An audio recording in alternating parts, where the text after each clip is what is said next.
Right before it was door to door, it was if you knew what was that you. Right?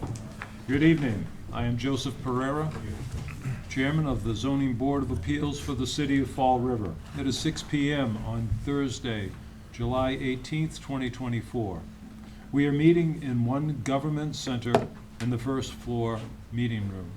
Pursuant to Mass General Law, Chapter 30A, Section 20, subsection F, I hereby notify all persons in attendance that this meeting is being recorded with both video and audio devices by Mr. Craig Salvador of Fall River Government TV. If anyone desires to make an audio, video, or combination recording thereof, please notify me now, and I shall make a public announcement of your intent. Seeing none. Our recording secretary this evening is Nina Kruger, who's sitting to my immediate right. Present this evening are permanent board members John Frank, who is our vice chairman, James Calkins, our clerk, Dan DePere, and Ricky Sahadi. Also with us this evening, sitting to my far left, is Dan Aguiar, Director of Engineering and Planning.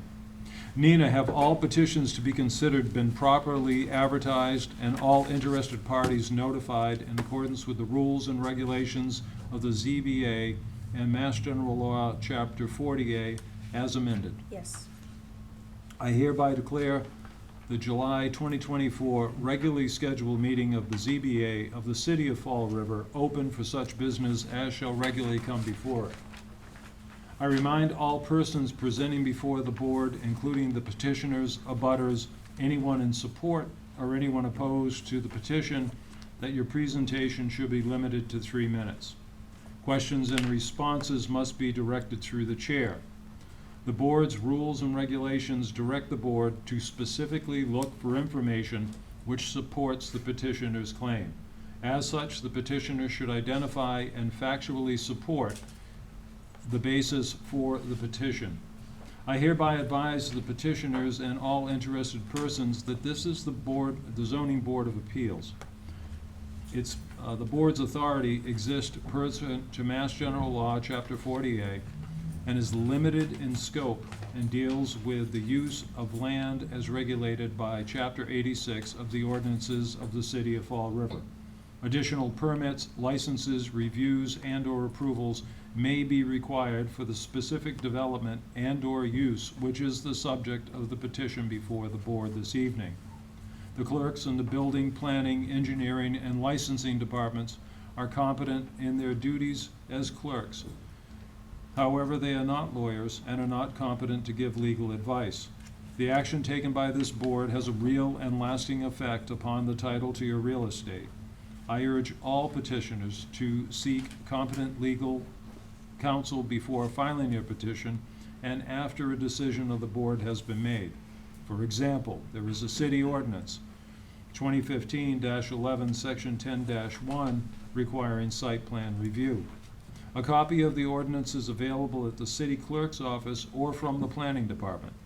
I remind everyone that the building inspector is the zoning enforcement authority, and you are here this evening because the building inspector has determined that your proposed action is contrary to the City of Fall River zoning ordinances. The city charter, section 9-18, mandates that all multiple member bodies develop and adopt rules or policy for public comment. We have adopted such a policy, which in short provides for citizen input on zoning board specific matters at the end of the meeting. There is a sign-up sheet in the back of the room if you care to comment at that point. I disclose that an official copy of the Fall River zoning ordinance is available at the city clerk's office and that one cannot rely on the online zoning ordinance. We have a long agenda tonight, so I'm hoping we can move through it expediently. We have a number of items held over from last month's hearing. So I begin with old business, item number 01, HQV Homes LLC, care of attorney Mark L. Levin, 150 Purchase Street, map N08, lot 49. The applicant seeks a special permit to convert the pre-existing mixed-use commercial and residential building into 5 residential units, varying use, area, lot coverage, setbacks, and parking requirements in the BL Local Business Zoning District and in an AOC, Arts Overlay District, AOD rather. The petition was previously tabled from the June 20th meeting. Counsel? Yes, members of the board, Attorney Mark Levin. Mr. Chairman, members of the board, you have seen a preliminary of this previously, and with the suggestions that the board had and people inputting, we amended our petition, resubmit to you today with changes. One of the changes were, as suggested by the engineer, to eliminate 3 of the parking spaces that he felt were ineffective. With that, we are short what would traditionally be the required parking spaces of 10 for 5 units. But I want to explain a little bit, as was suggested the last meeting. The use of the property had been an insurance agency, a real estate office, and 1 apartment. With that, the calculation made by the engineer showed that the real estate office would have required 9 spaces, which included a loading space. The insurance office would have required 9 spaces, which included a loading space. The apartment 2. This property would have required 20 spaces under today's laws if it was a brand new building that was coming up. There have never been any spaces for parking for this building. They parked on the street. And just to see myself, I went behind my office, walked down Purchase Street, by the property, and the meters there. There was 1 car on the entire Purchase Street at 5:40 p.m. So there is availability for parking. Now, I know during the day, when the offices in that area are busy, there are parking that use on the street. But generally, I've looked back there in the evenings or weekends, it's empty. Now, what we're telling you, though, we want to have 5 residential units. Converting this to all residential from the mixed use that had been there is actually permitted by the overlay districts. In fact, by the overlay district, it will allow a 4 to 6 family multifamily. So we're only doing 5. And of those 5s, and to explain why the 8 actually do work, is because there are only 3 1-bedroom, 1 2-bedroom, and 1 3. So it's only 8 bedrooms in the entire building, and that can be stipulated to as part of it. Now, the raised, I got the letter that came in earlier by objector talking about parking spaces 2 and 3. I particularly asked the engineer, when they remove the side walking way on the south side of the building, there's 11 feet for which a car can pass back and forth. And that's the only exterior change that's going to be to the property, is to level that down and pave it straight across. So there are 4 particular spaces that can be on the property. There are 3 spaces that they have deeded rights, copies of which I provided to you, that was part of the deed. The neighbor who complains, has the property, had the opportunity of buying this. They didn't. They bought the back property after knowing what this property variance was. They understood that they didn't have all of the parking spaces that were there. They took title based on that. So they can't object and say, well, we want to use those parking spaces, we don't have enough. They're not theirs. They don't have a legal right to use them ever. My position really is that you really do want this type of property that is basically homogeneous with the rest of the neighborhood. It's mostly multifamilies, other than some offices on North Main Street, an office at the corner of Franklin, the little clubhouse restaurant, and the church is on the other side. And I'm a little further on Rock Street with an office and apartments upstairs. I think I am telling you that the board can properly approve this special permit to allow the uses to just be residential, which would be far less intensive for the use of the property and people coming in and out of it, plus the need for parking that was never there anyway. So you're going from no parking spaces for what would have been 20 to 8 for 8 bedrooms. Now, the zoning laws also permit you to look at a property to see is this the practical use of the property? Is this suitable for a residential building? I say it is. We're not converting anything in the exterior to build on it. It's just within the building, just converting the offices. There's already one apartment upstairs, but the remaining offices to 4 apartments. We believe that this is reasonable, that the expense to change it over is permitted under the law, to show you that abating lead in the building, redoing the heating system, the electrical system, putting a full fire system in, and the necessary requirements for utilities are supported by the Coughlin case, Kavanaugh case. Is it going to be detrimental to the neighborhood? Well, you had businesses there and one apartment that required 20 spaces that had none, which meant those people all parked on Purchase Street. We got 8 apartments now with 8 parking spaces that are going to be required by the board and owned by the owner. I believe that this can be allowed without substantial detriment to this neighborhood. They live with what they have for their own parking spaces. They didn't want to buy this building before. I know they approached my client afterwards, but he's already set in motion to rehabilitate this property. That's what his desire is, and he feels that this would be an appropriate place for primary residence for this type of neighborhood. And again, the overlays support this. It's not like we're saying this is a business district like on North Main Street. When I put apartments there, it's already part of the zoning bylaws to allow this type of use. Thank you. Thank you, Counsel. Questions from the board? Thank you for opening up that driveway and clarifying those 2 parking spaces. They bothered me greatly previously. Engineering, planning? I would just offer that the proposed use of the building is in compliance with the Arts Overlay District bylaw. So if you are going to look favorably upon it, you should act under 86-376C, where the zoning board of appeals has the ability to grant a special permit, waiving minimum lot areas, height, lot coverage percentage, yard setbacks for multifamily development as cited in the code. That would handle the use of the building. We then have to look at the requested reduction in parking, and then you would just have to act under that specific section that allows you to waive any parking requirement by a special permit. 5 units, 8 parking spaces. As you all know, the standard bearer for this type of development in the downtown area is usually 1 space per unit. So they've exceeded that.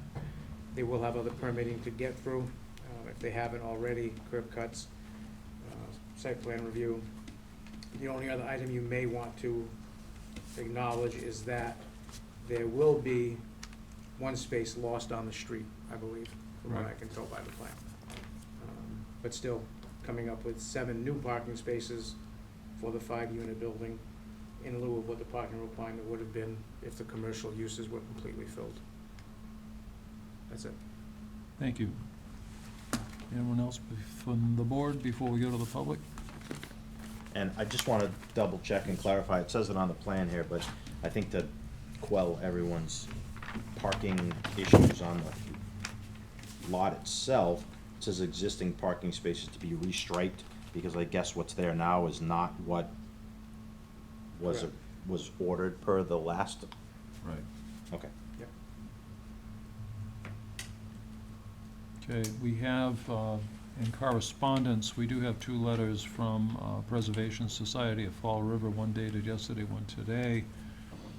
Today's reads, members of the Zoning Board of Appeals, the Preservation Society of Fall River would like to express its opposition to the proposed special permit request to convert 150 Purchase Street into 5 residential units and waive area, lot coverage, setback, and parking requirements. As a property owner of 146, 148 Purchase Street and an abutter located directly behind 150 Purchase Street, the Preservation Society has serious concerns regarding the request for increased density and its effect on the Preservation Society's own property. Out of the 4 parking spaces currently assigned to 150 Purchase Street, 0 of them are on its own property. Instead, the Preservation Society, as well as the owners of the abutting 170 Purchase Street, would provide the only parking 150 Purchase Street has. We also pay all property taxes, stormwater fees associated with those spaces, in addition to the cost of maintenance for the shared easement. The proposed plan squeezes as many additional vehicles as it can on paper in between multiple wooden buildings, which isn't reflective of the situation on the ground and creates an unsafe environment for all residents, occupants, and emergency responders. In fact, spaces 2 and 3 in the revised plan have no possible vehicular access that would physically impact the Preservation Society's tenants' vehicles parked on its own property. We believe the proposed 5 units at 150 Purchase Street would provide too heavy a burden on the neighborhood, which already suffers from high density and traffic. The neighborhood includes restaurants, bars, historic churches, and that hosts large community meetings and events. One right across the street from 150 Purchase Street, which fills up available parking regularly on both weekends and weekdays. It is impossible to propose that the requested special permit would not increase traffic congestion or impact pedestrian safety. Further, a number of units allowed in a BL local business district is irrelevant, if not possible, to fit number of units in the building or on the lot. The same zoning board previously rejected a proposal to construct a new 3-family home directly abutting this property in 2020. Due to similar density concerns and impact on the neighborhood, the property already can't accommodate its own parking for the zone uses currently allowed. An extensive relief is already provided at the expense of abutters. We believe it would be extremely detrimental to approve special permit variance requests. Sincerely, Preservation Society of Fall River, Inc.'s Board of Directors. And from yesterday, included below is Preservation Society of Fall River, Inc.'s vote by its Board of Directors on July 8th, 2024, for submitting position statement regarding the agenda items for 150 and 170 Purchase Streets to the Zoning Board of Appeals for its meeting on July 18th, 2024. The full Board of Directors for the Preservation Society includes James Sewell, President, James Souza, Vice President, Gail Powers, Treasurer, Alexander Silva, Clerk, Maria Connie Sewell, Jana Corey, John Silver, Jennifer Smith, and Jennifer Luzon. Absent from the July 18th meeting vote were John Smith, Jennifer Smith, and Jennifer Luzon. The vote to submit position statements for 150, 170 Purchase Street were 6-0 in favor, with James Sewell's, James Souza, Gail Powers, Alexander Silver, and Maria Connie Sewell, and Joanna Corey in favor, and none opposed. Please let me know if I can be of any further assistance. Is there anybody here this evening that wishes to speak in favor of the petition? Seeing none. Anybody who wishes to speak in opposition? Please, as you know, identify yourself and address, please.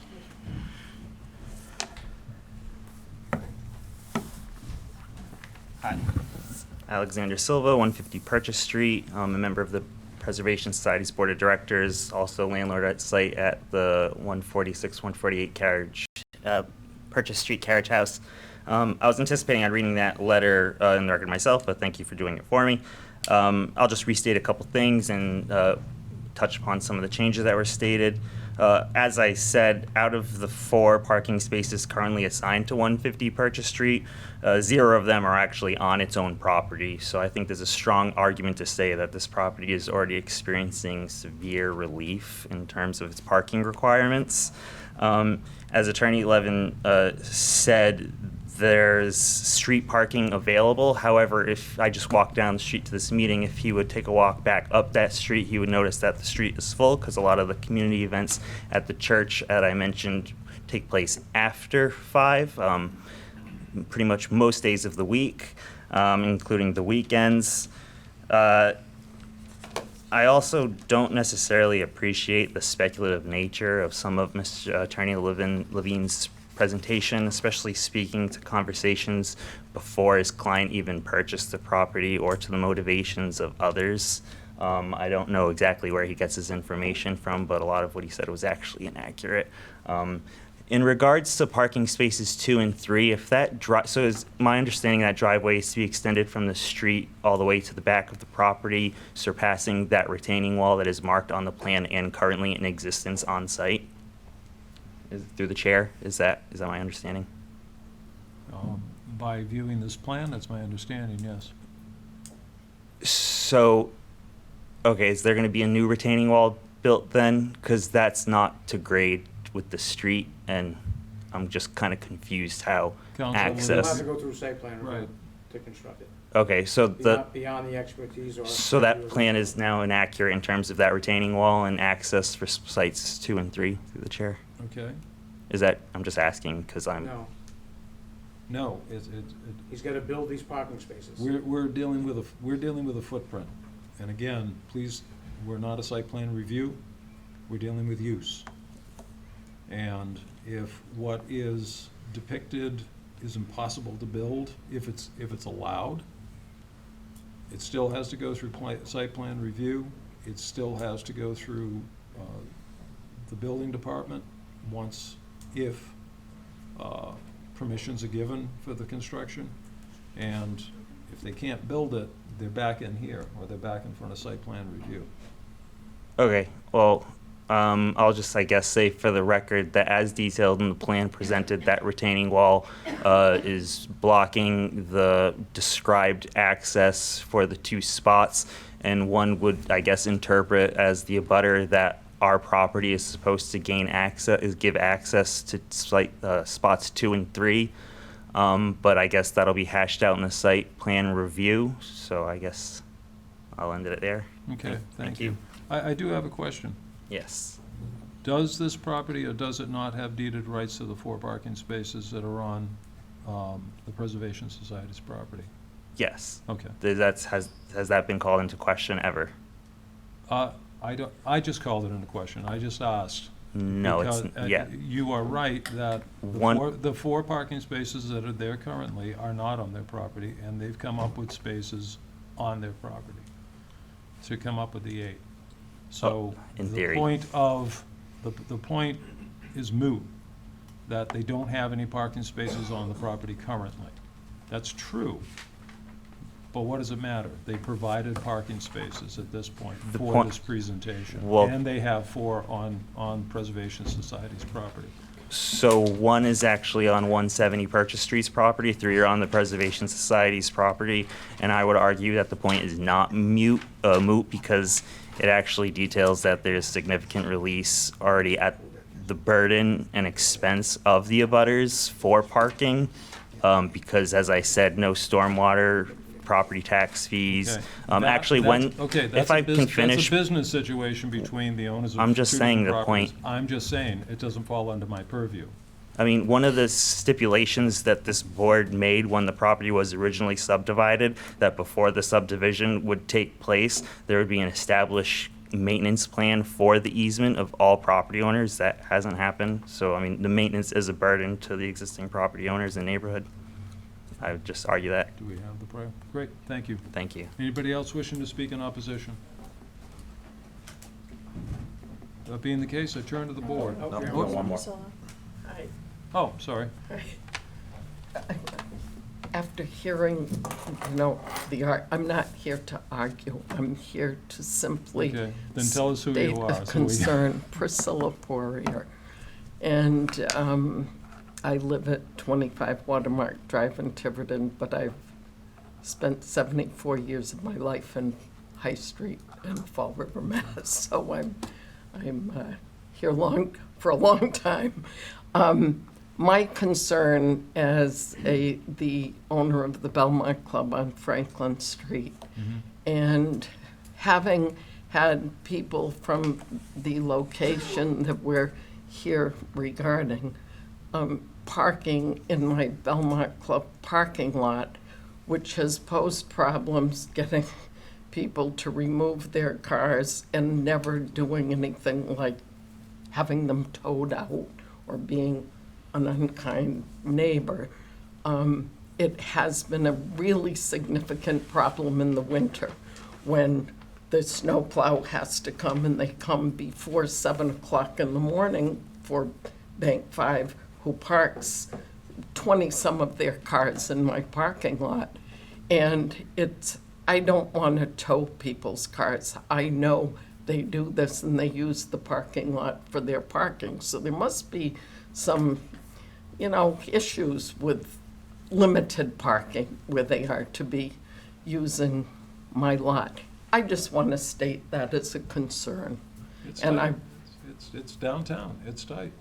And unfortunately, No. you've got a big parking lot, so you've got people that are using it, so But it's private I understand. property, and they shouldn't be parking I there when it understand. says on the side of the building, private property, and it doesn't allow the people who do the plowing to do their job.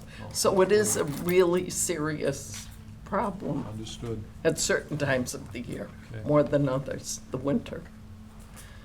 That's all. I just Okay, wanted to great. Thank you let so much. know. Okay, thanks a lot. Anybody else in opposition? Then I will turn to the board. We have a better plan than we had last time. And Mr. Chairman, this is, it's been in front of us 3 times now, and the revisions that were made are, I feel, more than adequate to accommodate what the concerns were. I think the restriping of those spots to address any on-site confusion or on-site issues between building owners. I mean, they're deeded to this property. Maybe signage would also be helpful. It's up to them, but with that, I'll make the motion to grant on the first, this has to be 2, correct? It's bifurcated.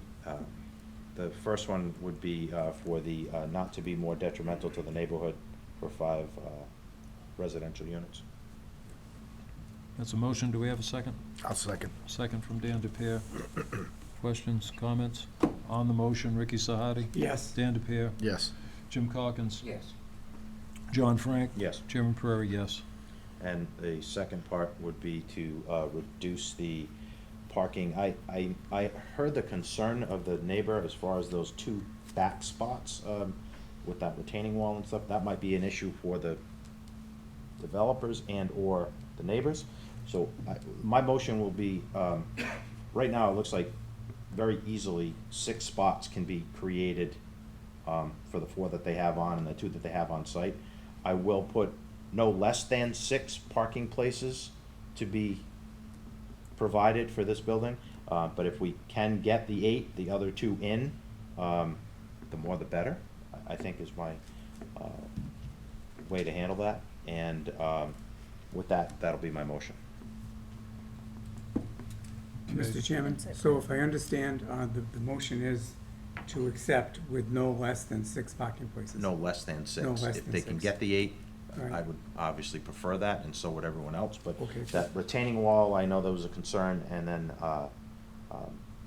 having to extend through the back of the site plan. It's all gonna come down to site plan anyways. My concern is just not, if we get to site plan and they turn around and say, it's just not gonna work, I don't want that to have to come back and us redo this again for the 4th time, just to make sure that we're at a point So no less than? no less than 6, but if we can get the 8 as stated on the plan, that would be the preference. That is the motion. Do we have a I second? will second the motion. A second from Ricky Sahadi. You have a question? I was asking site plan review. It is definitely site plan. Yeah. All right. Anything else on the motion? In that case, John Frank, Yes. Jim Calkins, Yes. Dan DePere, Yes. Ricky Sahadi. Yes. Chairman Prairie, yes. Thank you. for your time. Item number 02, old business, BMF 4, care of Peter A. Salino, 26 Brow Street, map N20, lot 6. The applicant seeks a special permit per 86-423B to subdivide the subject property into 2 lots, leaving each existing 5-family dwelling on a separate lot. The property is located in an A2 apartment zoning district. This petition was previously tabled from the June 20th, 2024 meeting. Good evening. Good evening. For the record, Peter Solino, attorney at 550 Locust Street, Fall River, on behalf of the applicant. Before you, members of the board, is my client's petition to divide the lot pursuant to 86-423B. The board's certainly familiar with that provision that allows you to allow the division of the lots, provided that each have a structure and they were both built before 1954 by virtue of a special permit. Both lots are currently improved with existing 5-family dwellings. Both building cards indicate 1900 for the date of construction. So I'd submit to the board that it's an appropriate request and that the board should find that these lots be divided accordingly. Okay, very good. Is this the same division or similar to the division done that was in front of the board in August of 2015? 2015, I am not sure. Okay.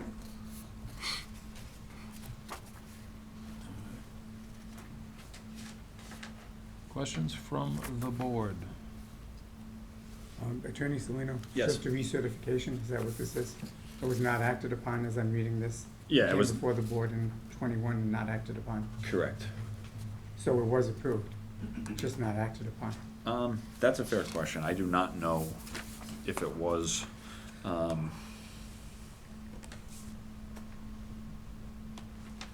Yes, I've refreshed my recollection. It was not acted upon. It was not, Not acted upon. no motion was taken? That's correct, and then it was sold to my client ultimately as 2 lot, as one big lot with 2 properties on it. Okay. So this is third time the division of this lot is back, so, okay, I just wanted to clarify that. All right. Other questions from the board? Anyone here wishing to speak in favor of the petition? Anyone wishing to speak in opposition to this petition? Hearing none, I return to the board. It's a special permit, 86-423, which we've seen many of. What are the size of the 2 lots that are left? Lot 1 would be 2,900, lot 2 would be 37. Okay, thank you. Pretty clear on the plans, all I had to do was look. So special permit bifurcated? Yes.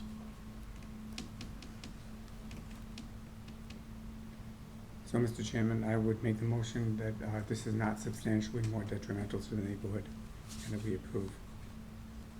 I'll second. Okay, motion and second. Any discussion on the motion? Hearing none. Ricky Sahadi? Yes. Dan DePere? Yes. Jim Calkins? Yes. John Frank? Yes. Chairman Pereira, yes. Thank you. All right.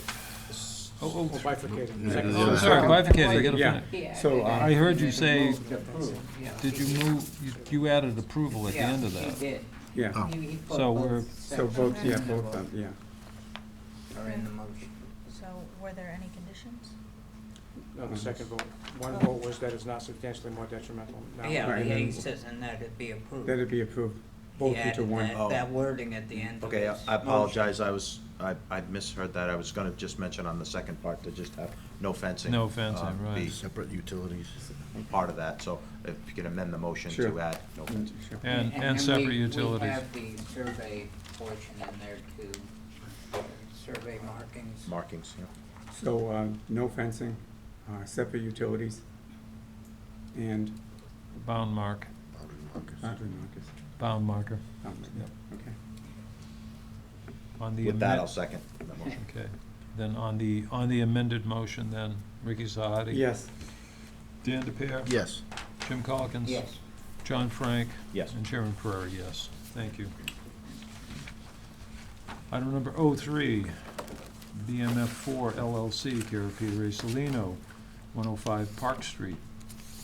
Map G06, Lot 64. The applicant seeks a special permit per 86-423B to subdivide the subject property into 2 lots, leaving an existing 8-family dwelling on 1 lot and the existing three-family dwelling on another lot. This is in the A2 apartment zoning district, and this was carried over from the June 20th, 2024 meeting. Counsel. Thank you. Peter Salino for the record on behalf of BMF4 LLC. Same owner, same petition, different property. So my client owns this property at 105 Park Street. The section I've cited in my relief request is 86423B. Again, both parcels have structures that were erected prior to 1954 on them, and we're seeking the approval to divide them pursuant to a special permit. There's an existing 8-family dwelling on the front and a 3-family dwelling in the rear. Attorney Salino, just for the record, 86425B, is that correct? I think it should be. What I'm reading here is 425B. Reading it on what document? On the special permit application. He might have had a typo. Mine is correct. Okay, yeah, if you're reading that, that's a typo, it should be 423. On the Okay. agenda, it's correct. It's correct on the agenda, It and is. it's a typo on the, On the application, Application. and must be. okay. It's definitely 423B. It's Oh, it's- in more than one place, it's, So it was advertised as 423. and then in one place it's 426. On the application? 423B is what it should be. Yeah. Yeah. But the One plan says- says 423B. Yep. Plan does, So is the agenda. advertisement did, okay. Good catch. Be a little something extra in your paycheck. All right, any other questions from the board at this point? Anyone here wish to speak in favor of the petition? Anyone to speak in opposition, opposition to the petition, please? Again, hearing none, I turn to the board. Mr. Chairman, I find that this is not significantly more detrimental to the area. Second. Motion and second on that motion, Ricky Sahadi. Yes. Dan DePere. Yes. Jim Calkins. Yes. John Frank. Yes. Chairman Prairie, yes. Mr. Chairman, I move that we approve the grant of the special permit with the conditions that boundary markers be laid and subject to the site review committee. Fencing. No interior fencing. Shall be erected between the two. Separation of utilities.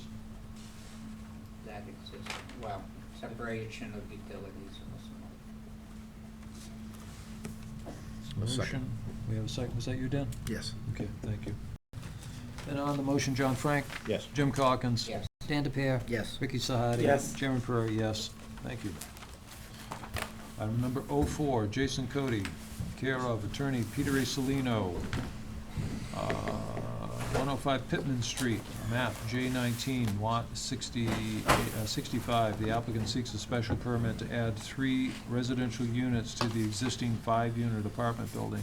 The applicant also seeks a special permit to maintain the existing off-street parking layout, modifying aisle width and number of spaces required. The applicant also seeks a special permit to increase pre-existing non-conforming lot coverage from 40% to 82%. Additionally, the petitioner seeks a variance to reduce the minimum front and rear setbacks from 30 feet to 10 feet. The minimum side yard setbacks from 20 feet to 14 feet in an A2 apartment zoning district per submitted plans. Petition was tabled from the June 20th, 2024 meeting. Good evening. For the record, Peter Solino on behalf of Jason Cody. Jason Cody's to my immediate left.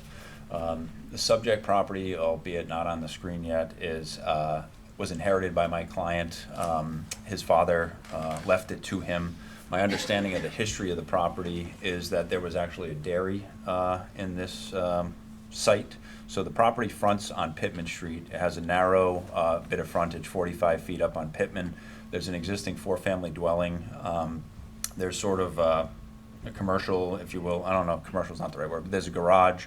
There are some curb cuts along Marino Street, and then the property opens up down along Alden Street. So the proposal here is to expand the existing nonconformity by attaching effectively a pergola between the north buildings and the new proposed triplex on the south, which fronts on Alden Street.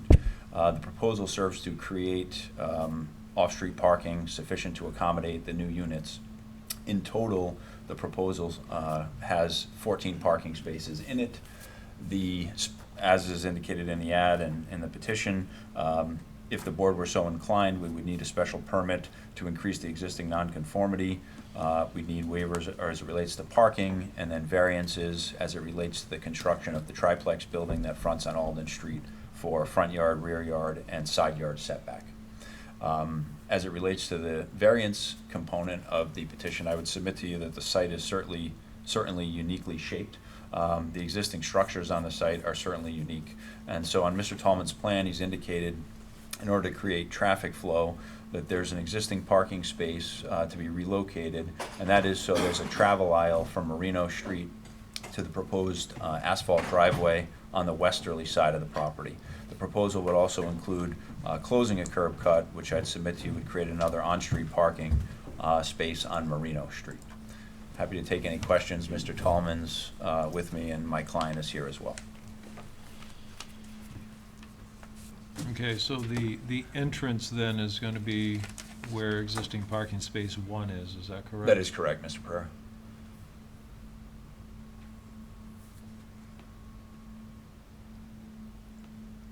Why the pergola? So that, the idea is to connect the two so that we can go under a special permit theory as opposed to a variance theory. So we go from the house to the one-stall garage to an existing roof. I don't know what that roof is over, but that's okay. So you're gonna drive under the existing roof. There's an existing one-stall garage, a pergola, and then connecting to the proposed 3-family, the triplex. That is the proposal.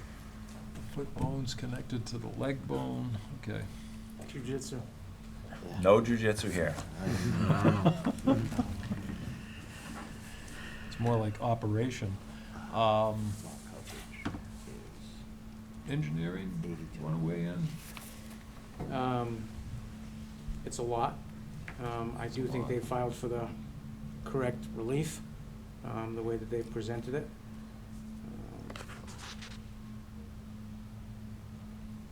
It does look like a fairly tight area, a lot of multifamilies. You'd have to determine if you think the lot coverage, not the lot coverage, the reduction in parking, that if the neighborhood can sustain that, lot coverage as well.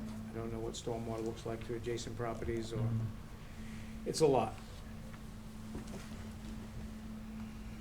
Could I ask, what was the hardship identified? Shape and existing structures, Mr. Calkins, is what I've pled in my paperwork. We looked at this, and Mr. Tallman can speak to it too, but we looked at it and thought, do you subdivide or do you seek to subdivide the lower lot, if you will, the corner of Alden Street and Marino? But I don't think that necessarily worked, so that's why we came up with this concept. Do you want to add anything to that? Yes, well, a couple of things. First of all, with all the existing structures that are on the property now are all connected. There was the original house on Pittman Street, an addition off the back, then that has a one-stall garage attached to it. Then it was connected with the existing roof that's labeled on the plan to an additional freestanding one-stall garage, or what was freestanding. So there is all these structures on the property are all connected right now. How about the existing barn in the back? Right. Well, no, that's coming down. Right. That's, No, that's not but it's a connected, I'm structure sorry. on the lot, yeah. Yes, my mistake. The existing bond, there is an existing bond on the, the back part of the property. I guess it would be the, Southeast. yeah, southeast part of the property. There you go, Peter, thank you.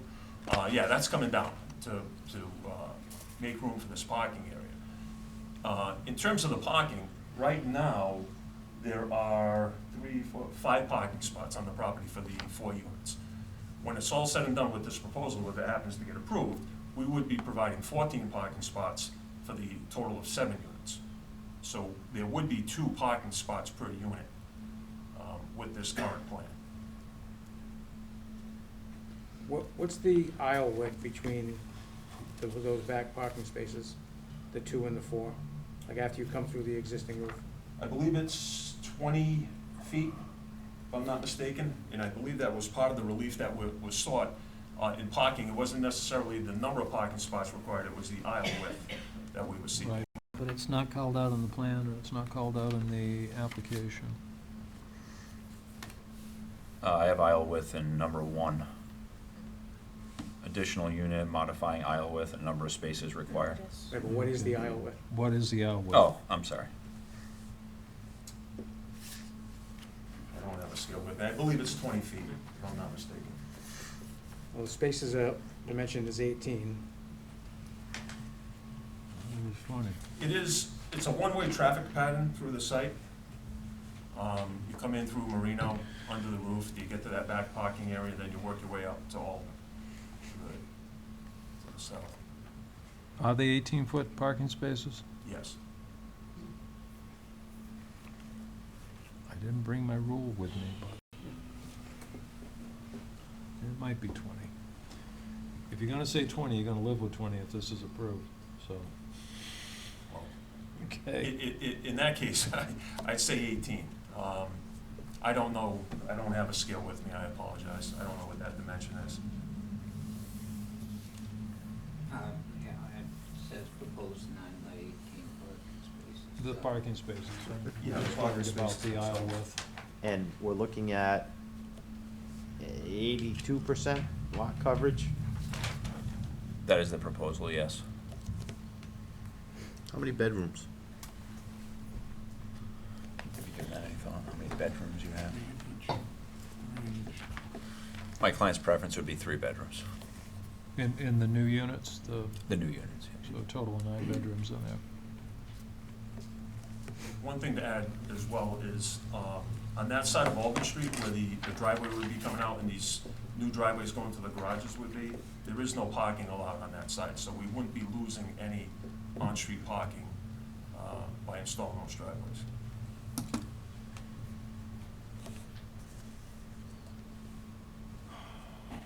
How many bedrooms in the 4-family? That's it. There's, three and 3 of them. Three in the front 2, 4, and then 1 in the bottom. Studio in the bottom. So 2 3s, a 4, and a 1? Yeah, yes. 2 3s, a 4, and a 1, yes. Okay, and the garages are currently used for parking? Or are And they you not? park cars in these garages? Yeah, my bikes are in there. His motorcycles are in there, Mr. Chairman. Do you live in the house, by the way? Yeah, it's me Oh, and okay. my sisters. Okay. I live in the whole thing. Well, any other questions from the board?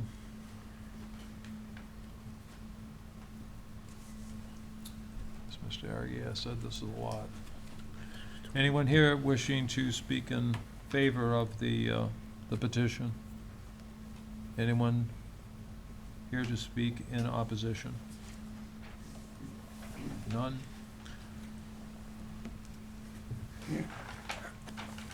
I gotta come back to the board then. Questions, changes? So it's asking for a special permit and a variance. Yeah. That's correct. That's- So which one would you take first? I would say you would first want to deal with the special permit portion of being not more detrimental to the neighborhood. I mean, my greatest concern is just the amount of lot coverage. It is, there's not gonna be a blade of grass out here. Mr. Chairman, Yes. may I ask a question? Please. Would the board consider, or consider it more favorably if there were only 2 new units as opposed to 3 and we created some green space in there? And we can also think about unit count or bedroom count as well. Bedroom count, probably coverage. Okay. I get some green space in there. Again, I'm not gonna get into a situation like a prior meeting where we designed something for somebody, but. And I'm not asking that you would to, be- That would be more favorable. Okay, fair.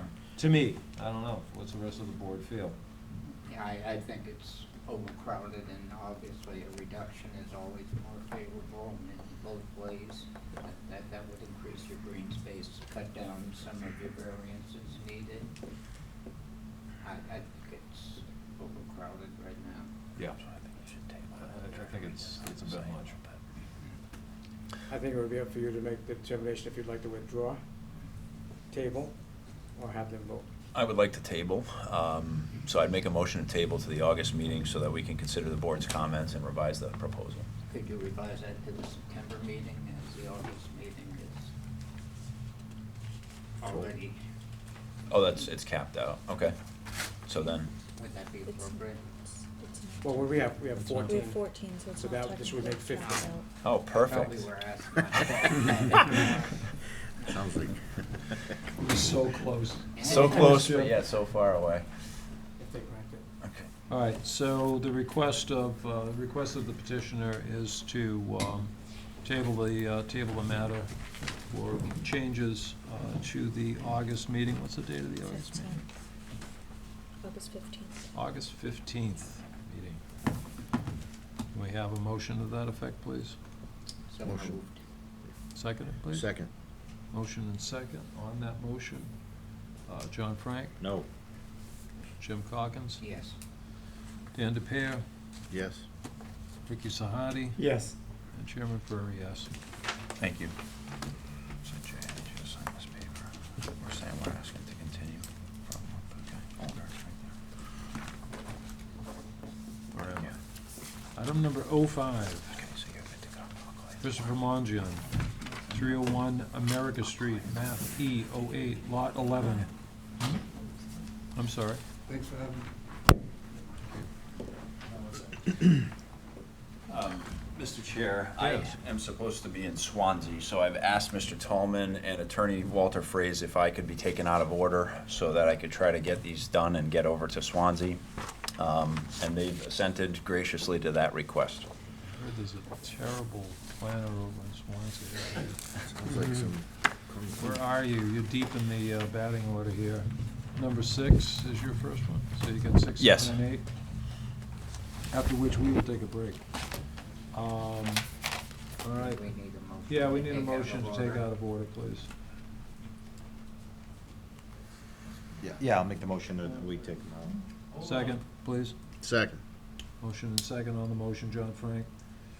Yes. Jim Calkins. Yes. Dan DePere. Yes. Ricky Sahadi. Yes. Chairman Prairie, yes. Okay. Item number 6, in new business, Tetro Realty Trust, care of Peter A. Salino, 419 Laurel Street, map C08, lot 22. The applicant seeks a variance to divide the existing parcel into 2 lots, leaving the existing single-family dwelling on one lot with 4,550 square feet, waiving lot area and lot coverage, and creating a new, fully conforming 8,000 square foot lot. Property is located in an R8 single-family zoning district. Thank you. Peter Solino on behalf of the owner, Tetrol Real Estate LLC. My client owns the property in question. As you can see from the plan, there's an existing single-family dwelling on the site. That dwelling sits on the corner of Laurel and Meeson Streets. It's a unique parcel to me in the sense that you have this confluence of 3 different zoning districts. You have the R8, the R4, and the BN. The proposal is to divide the property to create lot number 1, which, as you read, is a conforming lot. The proposal is to build a single-family house thereon after raising the existing garage. The house would be left as it sits on what is shown on the plan as lot number 2, and the waivers required would be the square footage and the lot coverage. I'd submit to you that it's certainly a unique piece of property in terms of shape, and the existing structure, 419 Laurel, is almost on Meeson Street. You can see how tight it is to the street line. So I filed this as a variance, and I respectfully request that the board consider that. I submit to you that it's consistent with the neighborhood in terms of use as a single-family dwelling. Very good. And you're not you're just expressing the setbacks, you're not expressing any type of footprint for? That is correct. It's a traditional setback shown. Okay. And we'd accept that, obviously, as a condition, of course. Questions from the board? Single family, 2 off-street parking. Yes. Yeah, lot 2 will be constructed in accordance with the R8 district. Correct. Yep. So all of the relief is into lot 1 regarding area and lot coverage setback. Any other questions from the board? Anyone in the audience wishing to speak in favor of the petition? Anyone to speak in opposition? There seeing none. It rests with the board. Make a motion to grant. Second. Motion to grant with a second. Comments on the motion? They're hearing none. John Frank? Yes. Jim Calkins? Yes. Dan DePere? Yes. Ricky Sahadi? Yes. Chairman Prairie, yes. Thank you. Who seconded that? I did. All right. Item number 7, Purchase Street LLC, care of attorney Peter A. Salino, 170 Purchase Street, map N08, lot 93. The applicant seeks an after-the-fact variance to construct a deck waiving rear yard setbacks in a BL local business zoning district and an AOD arts overlay district. Thank you, Peter Solino, on behalf of the applicant. With me is the manager of the LLC. This property is a recently constructed duplex-style building. I guess it doesn't quite abut the property that Attorney Levin was talking about, but it's one property over to the north. During site plan review, it was discovered that the deck on the rear of the building does not comply with the rear setback. As you can see from the plan, the rear of the property has sort of different depths in terms of what the rear lot line would be. So drawing your attention to the northwesterly corner of the lot, the deck does not comply with the rear yard setback. So again, this was discovered through site plan review, and as a result, we're here seeking a waiver of approximately 4.5 feet for that rear setback on the deck. So hang on, it was caught in site plan review. The deck was already built? Yes, it is.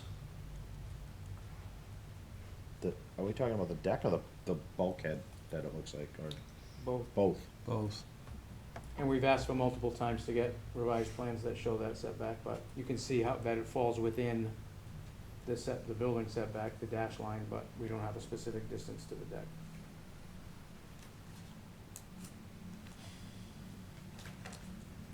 To the bulkhead, it's 10.8. I would offer that the deck would be further than that, so.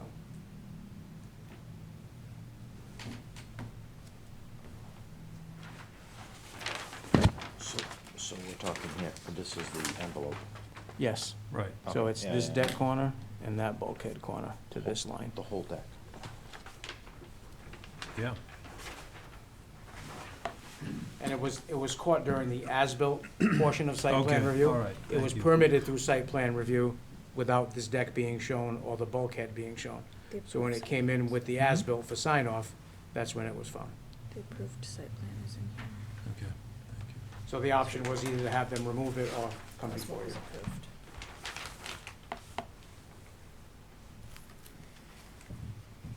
So you did have a deck and site plan, but it fit?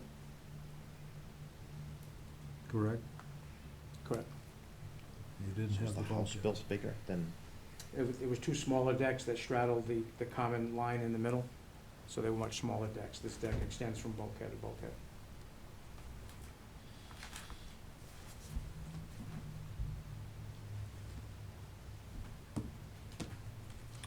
Let's look at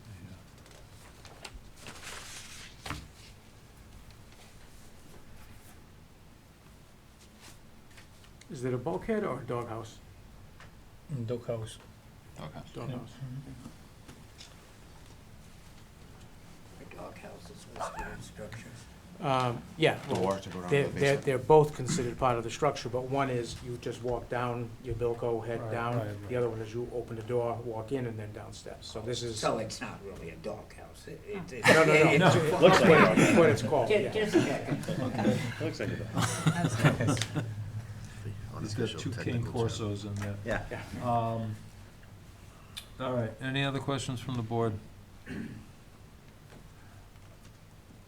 Why did you build it bigger? You got approval, you got the site plan, you went through all this stuff, why didn't you just build what you were approved for? Like a 2-year-old kid, they learn how to say why, it's the best question in the world. So answer. Why is it bigger? I thought it's my first time building, so I didn't pay attention to the plan, so I built like 2 feet wide. Anybody here wish to speak in favor of the petition? Anybody in opposition? Come on down. Alexander Silva, 148 Purchase Street. I'll just read what I said. We submitted a letter on behalf of the Preservation Society's Board of Directors, and butter directly back. The Preservation Society of Fall River would like to express its opposition to the after-the-fact variance request to construct a deck at 170 Purchase Street, waiving rear yard setback requirements. As the property owner of 146, 148 Purchase Street, and in a butter located directly behind 170 Purchase Street, the Preservation Society has serious concerns regarding the impact this larger deck has on the neighborhood. This very zoning board rejected a prior proposal to construct a new 3-family home on the same parcel due to concerns of the impact its size would have on the neighborhood. The property at 170 Purchase Street was vacant lot only last year before the current 2-unit, 3-floor condo was built, which now stands larger than and in contrast to all the surrounding houses in the historic neighborhoods while providing fewer housing units than them. We believe that if the owner of 170 Purchase Street wanted a larger deck, it should have been incorporated into the original designs before construction a year ago. It was the owner's decision to put as large a structure as possible on the site, with an above-ground basement and a first floor actually on the second floor and second floor actually on the third, leaving no room for the large deck. A large deck violating minimum rear yard setbacks and directly abutting 5 multifamily properties around it while hanging over an increasing number of vehicles should not be allowed after the fact as a detriment to the neighbors. And then I would just note that we did think that they were trying to build a larger deck that there was there now, so I'm good, happy to hear that it's the existing deck, I guess. Yeah, it's, Yeah, and the dog houses are above ground, it's pretty much an above ground basement. yeah, no, I've been by. Okay, anybody else to speak in opposition? I turn to the board. This is forgiveness. So, just so that I can add just one thing, because this all kind of comes back to the same original variance that allowed for these lots to be created. Similar to the last petition with creating a lot that the new construction is going to be completely conforming to the district. When this variance was granted to create this piece, it was to be constructed 100% in accordance with the bylaw. Frontage, area, lot coverage, parking, everything, which it did meet, and that's how it went through site plan review. So when the whole variance for 150, Preservation Society pieces, and then the construction of these 2 new pieces, it was anticipated that that construction would, and it actually showed the decks on the variance plan meeting the building setback, so they did build a larger house, larger building that does meet the setbacks, so that's all well and good. But that forced the decks not to meet the setback, and okay, that's all I have to add. Yep. Okay, to the board, what do we want to do? Do the stairs come up too, past this? Stairs are fine, Oh, yeah. but it's the. Egress is okay, it's just decks. I make a motion to deny. Motion to deny, we have a second. I'll second it. Okay, motion to deny with second. Ricky Sahadi on the motion. No. Dan DePere. Yes. Jim Calkins? No. Okay. John Frank? Yes. Chairman Prairie, yes. Thank you. I meant, deny, so it should have been a yes. So the motion was made to deny. Motion to So deny. what is Motion to our- deny, so it's a yes, so it's a 4-1. Yeah. Yep. Okay, very good. Item number 8, Fats LLC, I hope I'm saying that right. I'm not sure how to say it either, so. All right. Attorney, care of Attorney Peter Isolino, 522 Broadway, map G20, lot 25. The applicant seeks a variance/special permit to convert the existing two-family dwelling into a three-family dwelling. The applicant seeks a special permit to waive parking requirements. The property is located in an A2 apartment zoning district. Yes, so Peter Solino on behalf of the applicant. This is similar to many petitions we've seen in Fall River. So my client purchased this property. There were 3 apartments in it, first, second, and third floor. He did, to his credit, and I just passed in to Nina, do some homework on the property prior to purchasing it. We often have discussions in this room about due diligence, and I can tell you that he did do due diligence. And the third floor apartment had a series of permits pulled for it, including gas, electric, a building permit, a plumbing permit, all of which reference that third floor apartment. So he went forward with a purchase predicated on the fact that he was buying a 3-family based on what I think is reasonable due diligence. Subsequent to the closing, he was notified by the building department that the third floor was not a permitted unit, and now he's in this position where he has a house that he thought and he paid for that was a 3-family, and in fact, the building department's position, it's a 2-family. So therefore, I've pled it as a variance and special permit, seeking to have authorization to use that third floor as a legal apartment, because I'd submit to you it'd be a grave hardship to the gentleman when he had a reasonable belief that it was a permitted unit. Attorney Salino, did you submit copies of those building permits? Yes, I just Oh, handed just them tonight, in, you mean, and I sure. have others as well. All right. Does it specify if it was for an additional unit or just for the creation of space? That's an engineering. It's not an engineering function, but we shouldn't get this information without being able to look it up. Right.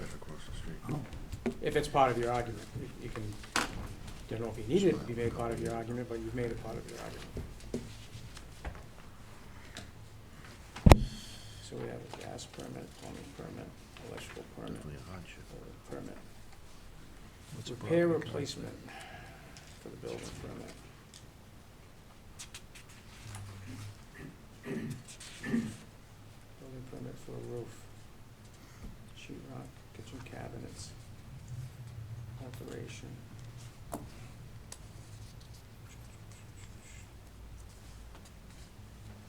Property card is still Can you- two-family. There's no prior actions. So we have one electrical permit, says for first floor remodel, first floor. Yeah. Next building permit, alteration, install sheet rock, kitchen cabinets. Does it say what floor is on that one? Building permit 202-12402. Do you have those in front of you? No, I just gave Oh, you have my all 2 of them? copies, sorry. Next one is repair, replacement, roof layover, and replace 12 windows.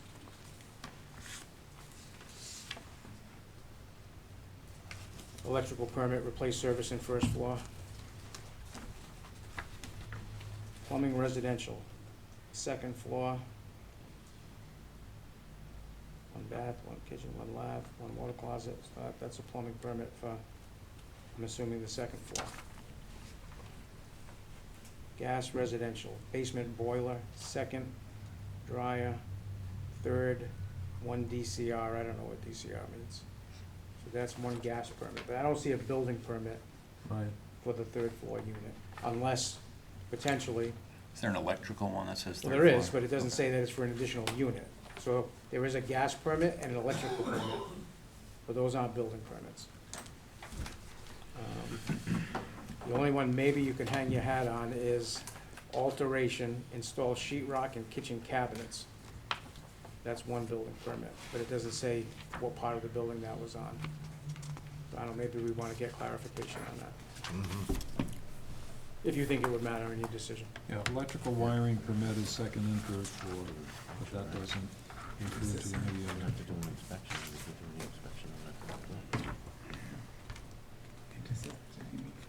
Is this the second copy? Yeah. Let me give this one back.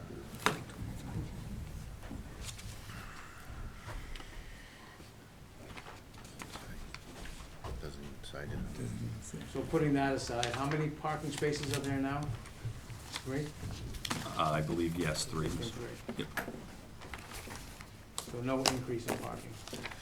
I think site-wise, Mr. Aguirre, I don't think there's the ability to increase it. So then why don't you tell us about how it's not substantially more detrimental than currently not meeting the parking lot?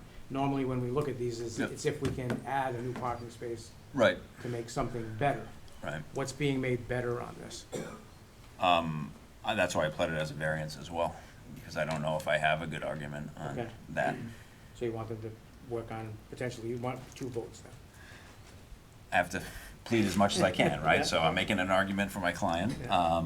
I suspected that there's not much I can argue that it's not substantially more detrimental, so then I'd have to fall back to the hardship of the existence of that unit and the structure that was already in there when he bought it. That sounds like a legal matter between him and the seller, but, all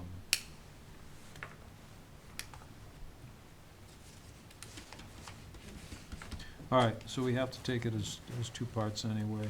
One is the conversion, which is the Oh, yeah, special no, there's permit definitely a third one, for a the third one. additional unit. It was probably meant to be a 3-family house in the first place. Somewhere along the line, something got dropped out of it. Any other questions from the board or from planning? Anybody here wish to speak in favor of the petition? Oh, I almost called on you. Anybody to speak in opposition? They're hearing none. We turn to the board, I would look at the special permit first, which would be a bifurcated special permit, then we have to deal with the variance for parking. Mr. Chairman, I would make the motion that this proposal is not substantially more detrimental to the neighborhood. Second. Motion and second on the motion, Ricky Saadi. Yes. Dan DePere. Yes. Jim Calkins. Yes. John Frank. Yes. Chairman Prairie, yes. So the second part of that would be to approve the 3rd unit. So motion to approve. Second. Motion and second. In discussion, they're hearing none. Ricky Sahadi. Yes. Dan DePere. Yes. Jim Calkins. Yes. John Frank. Yes. Chairman Prairie, yes. On the question of parking, what? Hold on, was it requested for parking? I don't see it in the petition, reduction in parking. That's right, you had done it as a variance / special permit. We don't No, really this one it need- says, I don't, Right. am I reading the wrong one? No, Seek a special permit to waive parking requirements. Where are you? No. No, on the On the application. application, applicant seeks to use the existing 3rd floor of the property as an apartment, availing himself of infrastructure that is already present. That's the requested relief. Yep, my mistake. Is it, Hmm? is there something on the plan? Does anybody live in there? There were people living in there, but they're not anymore because the building department didn't allow it. Has to do with parking anyway. Oh, great. So it's already built out. It's fully built out, yeah. Says waiving parking. It was requirement occupied. on the plan. Yeah, it can't, it's gotta go by with the application, Right. and it should all be the same.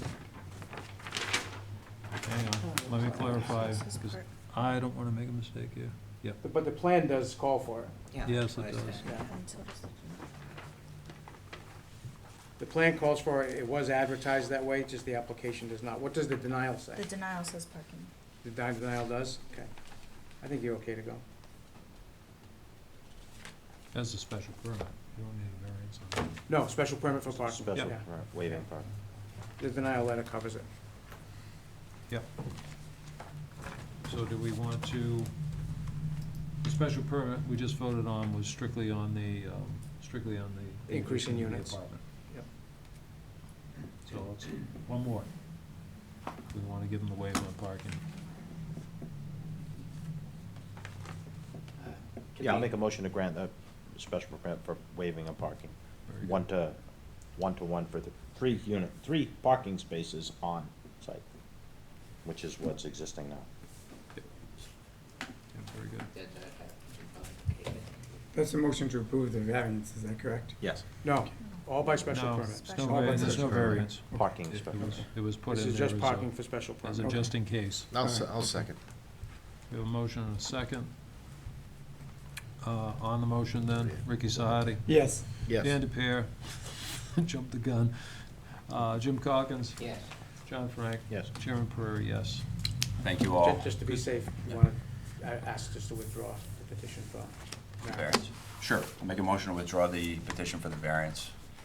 Can we have, so moved, second? Second on that, was Dan. On that, to withdraw the variance, Ricky Sahadi. Yes. Dan DePere. Yes. Jim Calkins. Yes. John Frank. Yes. Chairman Prairie, yes. Thank you all, Good luck appreciate it. crossing the And bridge. thank you for Jeff and. Give our regards to the staff over there, would you? Yeah. Thank you. Can we take a 5-minute break, please? I'm gonna rephrase that question. We're gonna take a 5-minute break. Do we have to vote on that? 5 minutes ago. All right. Do we have to vote on the break? Do we have to vote? No. I make a motion to deny. Oh, boy. Yes, yes, yes, yes, yes. I have a chair that doesn't roll. 6, we're going to 6. All right, we are taking things slightly out of order. It's the same petitioner, or the same representative. Items number 5 and 6 are flipping. Item number 06 is 5 Diamonds LLC, 818 Jefferson Street, map E24, lot 105. The applicant seeks a variance to construct an off-site freestanding sign in excess of 86-451, 2B4 of the City of Fall River zoning ordinance to increase the height to 75 feet. The property is located in the CMD Commercial Mill zoning district, and this was tabled from the June 20th meeting. Good evening. For the record, Jeff Holman from Northeast Engineers and Consultants. Here with me tonight is Neil Rossi. You can introduce yourself. Neil Rossi from Media Partners, ADL Washington Street, Norwell, Massachusetts. Very good. Yeah. Mr. Chairman, the reason we're here tonight is we did receive a special permit to construct this billboard. When we do this, before we really attempt the actual construction, we do a lighting test with a drone. We put a drone up 35 feet, and we see where the light emanates. This is a digital LED sign, which the light, it's nothing like a lighted billboard. It goes dark when it gets dark at night. It adjusts itself. But what we found out is, it's sort of a weird situation. I guess this is an industrial zone, but you have houses in the industrial zone that were put there by special permit. So I guess you have residential properties in an industrial zone, which we usually don't contend with. So what we believe the hardship is, and the reason we want to raise the height, there'll be no glare into the windows of the house at all. There's 2 houses, one to the right, one to the left, and I think that this book that we have shows exactly what that is. So the end of the arrow, the top end of the arrow is 75 feet? Yeah, so Okay. that's, no, that Oh. 75 feet would be up. At 35 feet, that's the glare you're gonna get. When you Oh. put it at 75 feet, it goes over the roof and right into the highway, so the houses won't be affected at all. So, and it also reduces some of the tree cover we won't have to take down in front of the houses, which help them with their highway noise. So the hardship really isn't on us, the billboard company, but what we're trying to do is help the neighbors as much as we can in that neighborhood, because obviously we don't want people complaining. So that's why we're looking for the height adjustment. That's a lot. still wondering, have you guys talked to the people that, that own those solar panels that you're gonna be shadowing? Just curious. The same people who own the billboard that own the panels, and I don't think there will be much of a shadow on it because of the height. But we'll see. We'll see. Do we have the prior relief in here? Okay. Questions from the board? Mr. Chairman, Yeah. if I can understand, a special permit was granted at some point. Yes, it was. And it was granted for 35 feet? For 35 feet. And what you're saying is that if you were to construct it 35 feet, it would glare into the existing houses? Yes, and we really don't know that until we go out there and do these drone tests. We put them up 35 feet and we see. So it's more of, we're looking to avoid complaints in the future. So therefore, the request from 35 feet to 75 is to avoid the glare? Yes. But the special permit was granted? Yes, 35. it was. What was submitted this time, variance or special permit? Jeff? Variance. Variance is Variance, variance. yeah. Yeah, it was a variance. So you're requesting a variance or a special permit? Variance for this.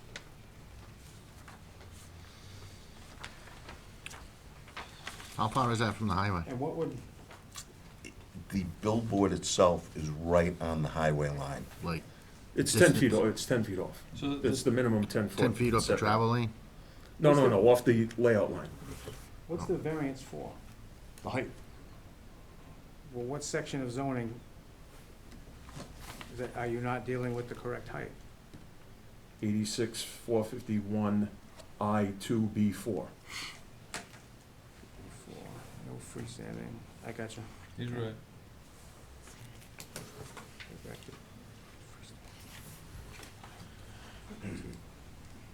Pavement level. What of the was- road, which is designed, let me see. Was 75 the magic height when you did your drone test? It was. We went up and we kept trying it at what height would work. 75, there's no issue at all with any of the light ambience to the houses. That was the lead. For us, it's more advantageous to build it as low as we can. Wasn't this one of the concerns that was expressed when the original petition came before us, that the lighting I believe so, effect yeah. on the houses and the trees being cut down? Yeah, but I think this helps that. Yeah, no, it eliminates the original concern, but I thought we had Yeah, it assurance was at trees that on the time that boundary. it wouldn't have been a problem. Hey, Jeff, you have any idea what the elevation difference is from the pavement of Route 24 to the site? Because that's actually what the ordinance reads in relation to. I know it's minimal. I don't know exactly Is it what it is. fairly flat? It's, yeah. There might be a little, depression drainage But You're swale gonna on be the side of the highway. 75 feet from existing grade, not 75 feet from the asphalt.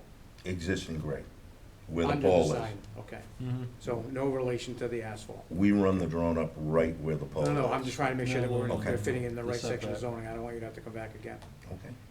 I remember looking at that. It's pretty close. All right. There's not And a then just so that the much board of a knows, difference. the maximum height for a structure in here is 6 stories or 80 feet. So this falls, you Yeah. could theoretically build a Yeah. building to We're that height. within our, okay. Any other questions from the board? Any other comments from engineering? Okay, so just going back to referring back to the prior approval, it's a V-shaped sign, angled, there's one, the angles are away from the houses towards the highway, it seems like? Yeah, it's like a 45 almost, the way it looks. And from the back side, there'll be no light ambience at all. The only two houses that are affected are those ones with the arrows, if you looked at the book we passed around.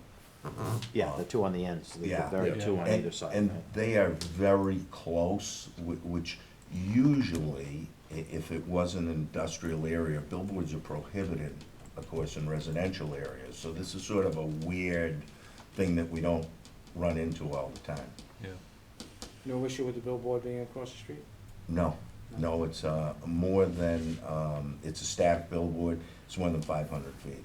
The state regulation is 500, Right, yeah. on digitals, it's 1,000, Right, but this roadway layout's 500 feet, I'm assuming? from where that is, from where our billboard is 500. No, I know, but on this plan, it shows a billboard across the street. Yeah. That's what I'm just saying, is that this highway layout must be greater than 500 feet in Yes, width.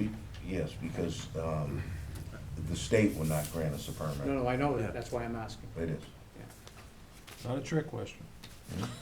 Of all nights to forget my scale. No jujitsu, yeah, I It's like- You know. don't have one on your pen, you should have it on the bottom of No. your shoe. I'll make one right now. What kind of Should be in your pocket, Jeff. I love it. Has no bearing on this All right. permit, Jeff, but it's No, just. I know, it's just for Only because I comfort. know we ended up with a problem on one.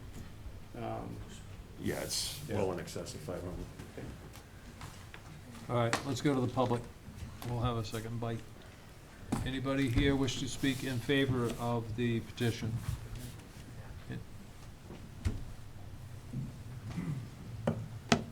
Good evening. For the record, I'm Ken Fiola, Executive Vice President of Bristol County Economic Development Corporation. I'm here tonight to speak in favor of the petition, as I was at the last, or the previous meeting upon which this petition was granted.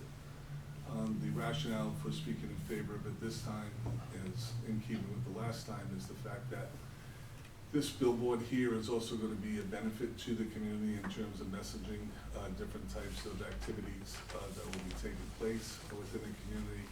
Everything from civic events to other types of information that could be helpful to the community in terms of missing children, public service announcements, things of that nature. And I also have to say that I'm pleased that the company itself has done some further due diligence here to minimize the impact on the neighborhood.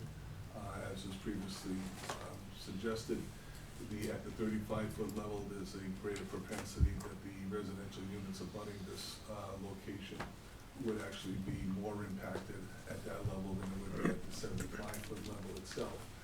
And then, unfortunately, what we have here is a situation where, you have these abutting pieces of property that were once industrial, that were granted variances for residential purposes, and residential has been built out there, but the property itself remains industrial.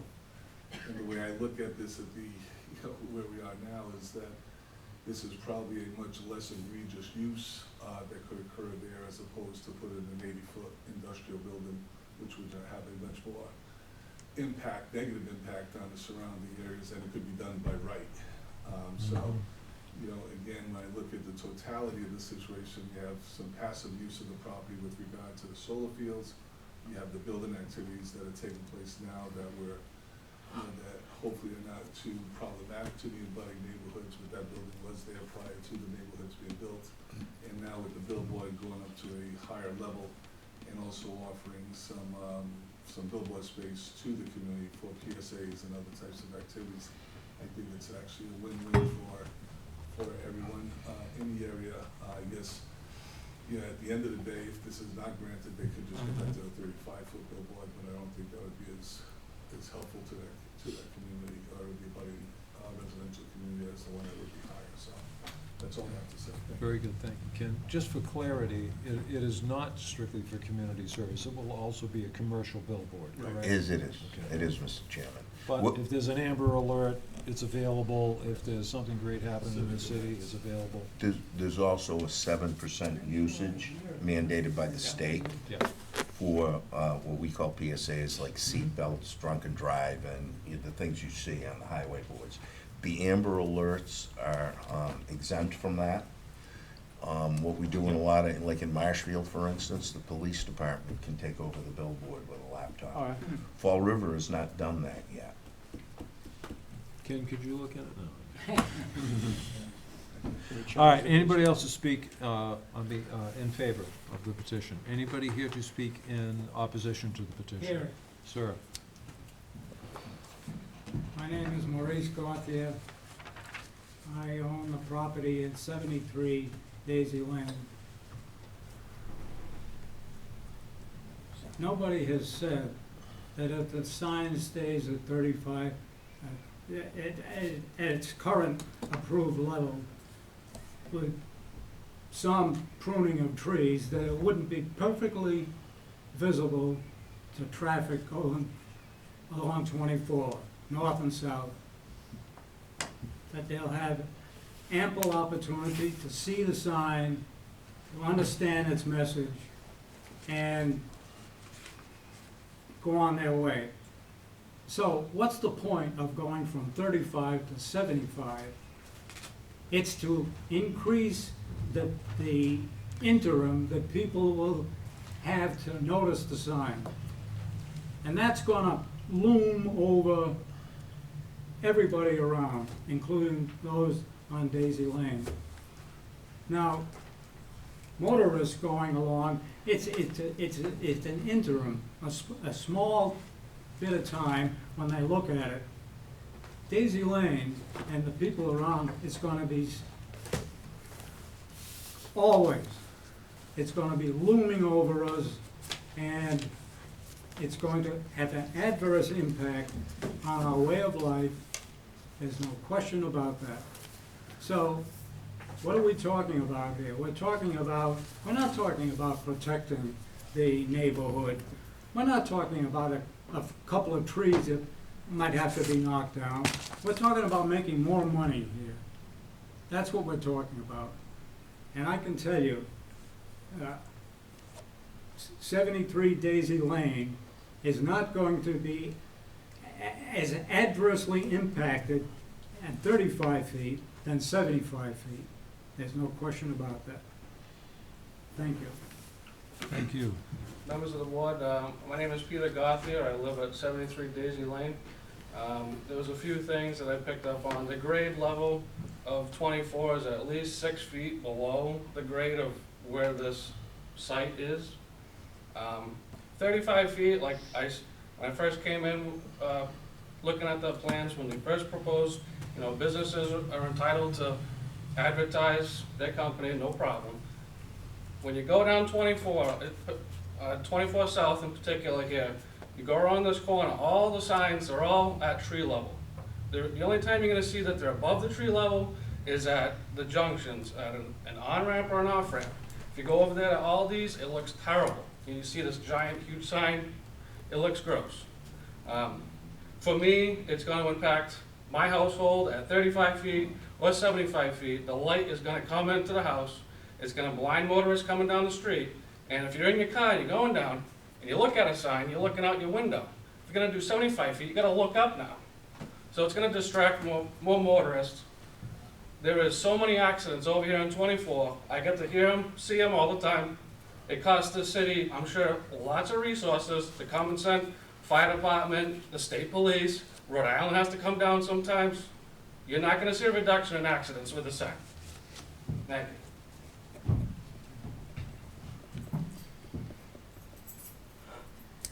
Any rebuttal, comment?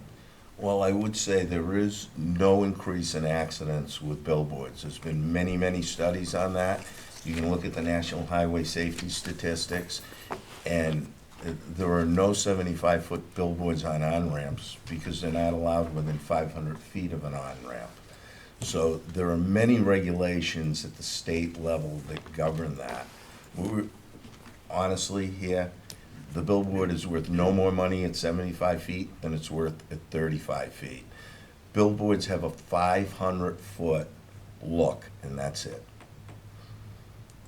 Over 500 feet, you can't see it. Okay. Anything else? Anybody else in opposition in the audience? Okay, hearing none. Any other questions from the board, or does the board wish to move to a motion? Do we have a height on the ones that are across the highway? Shorter than 35. That one that is across the highway is a pretty old billboard. That's Right. been up for a long time. Yeah, there's a couple of them. 75 is really not out of the parameter. We just put one up in Marshfield at 75 on Route 3. How tall is the newest one that was just installed? It's not electronic, but just for Is that the height. one that Tony Cadero Yeah. put up? Yeah. My guess, and I'm just guessing on that, I'm thinking that's about 60 feet. I think Okay. you're right, somewhere in there, yeah. That would be my guess. I think it worked out well because the highway was so much lower there too, so. Right. Oh, yeah, So the effective height is probably 80 Oh, to yeah. 90 feet, yeah. Gentlemen? So, I asked before, the distance between the base of the sign and the travel lanes on 24.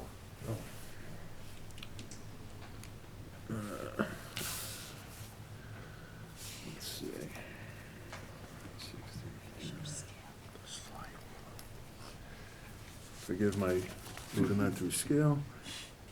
I'd say you're looking at 60 to 65 feet. No, I'm sorry. No, because that would be to the layout, and another 10 feet. So you'd be looking at like 75 feet, plus or minus. From the base of the sign to the Correct. layout, To the travel lane. the travel lane. Are you asking because you're concerned when it falls over, or if it does?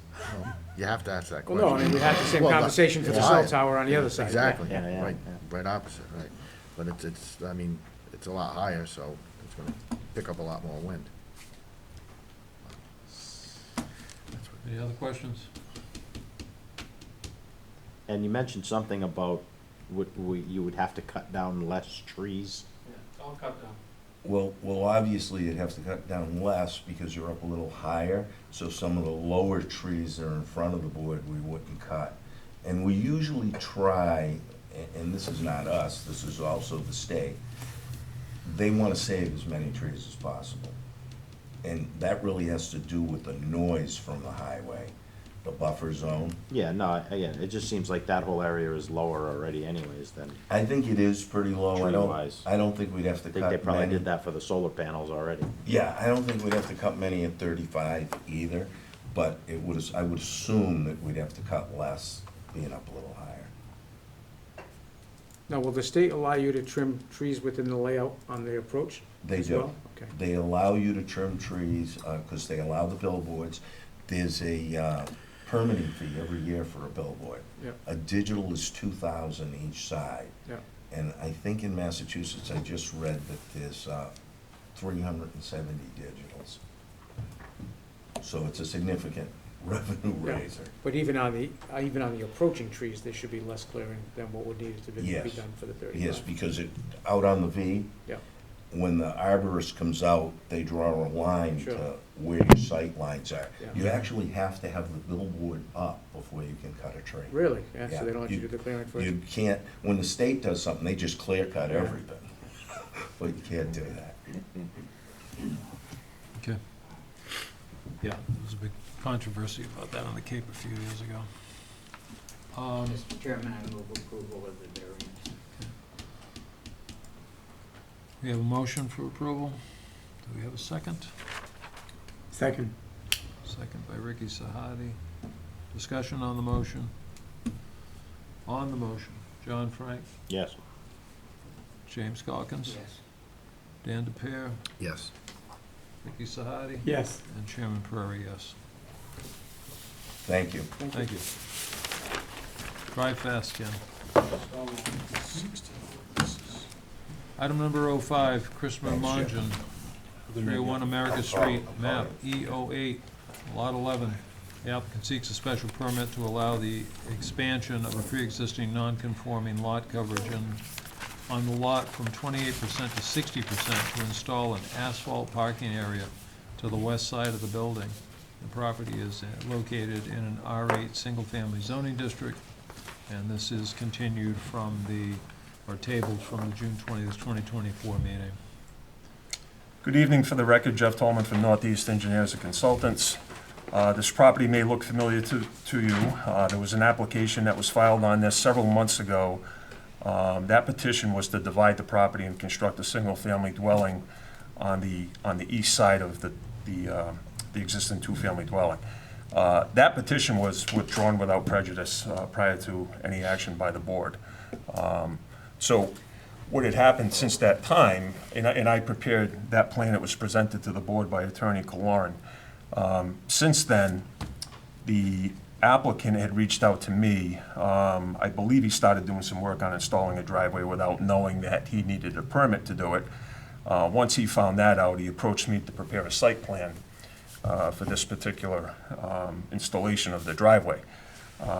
Once I looked into it and saw the numbers, saw where he was at with the lot coverage and what this would mean, I told him that, he was going to have to file for a special permit. The existing property does exceed the allowable lot coverage now, so this expansion of the lot coverage can be approved by special permit, but we do have to get permission from this board in order to move forward with the parking area. I would just submit to the board that it would be a benefit to the neighborhood.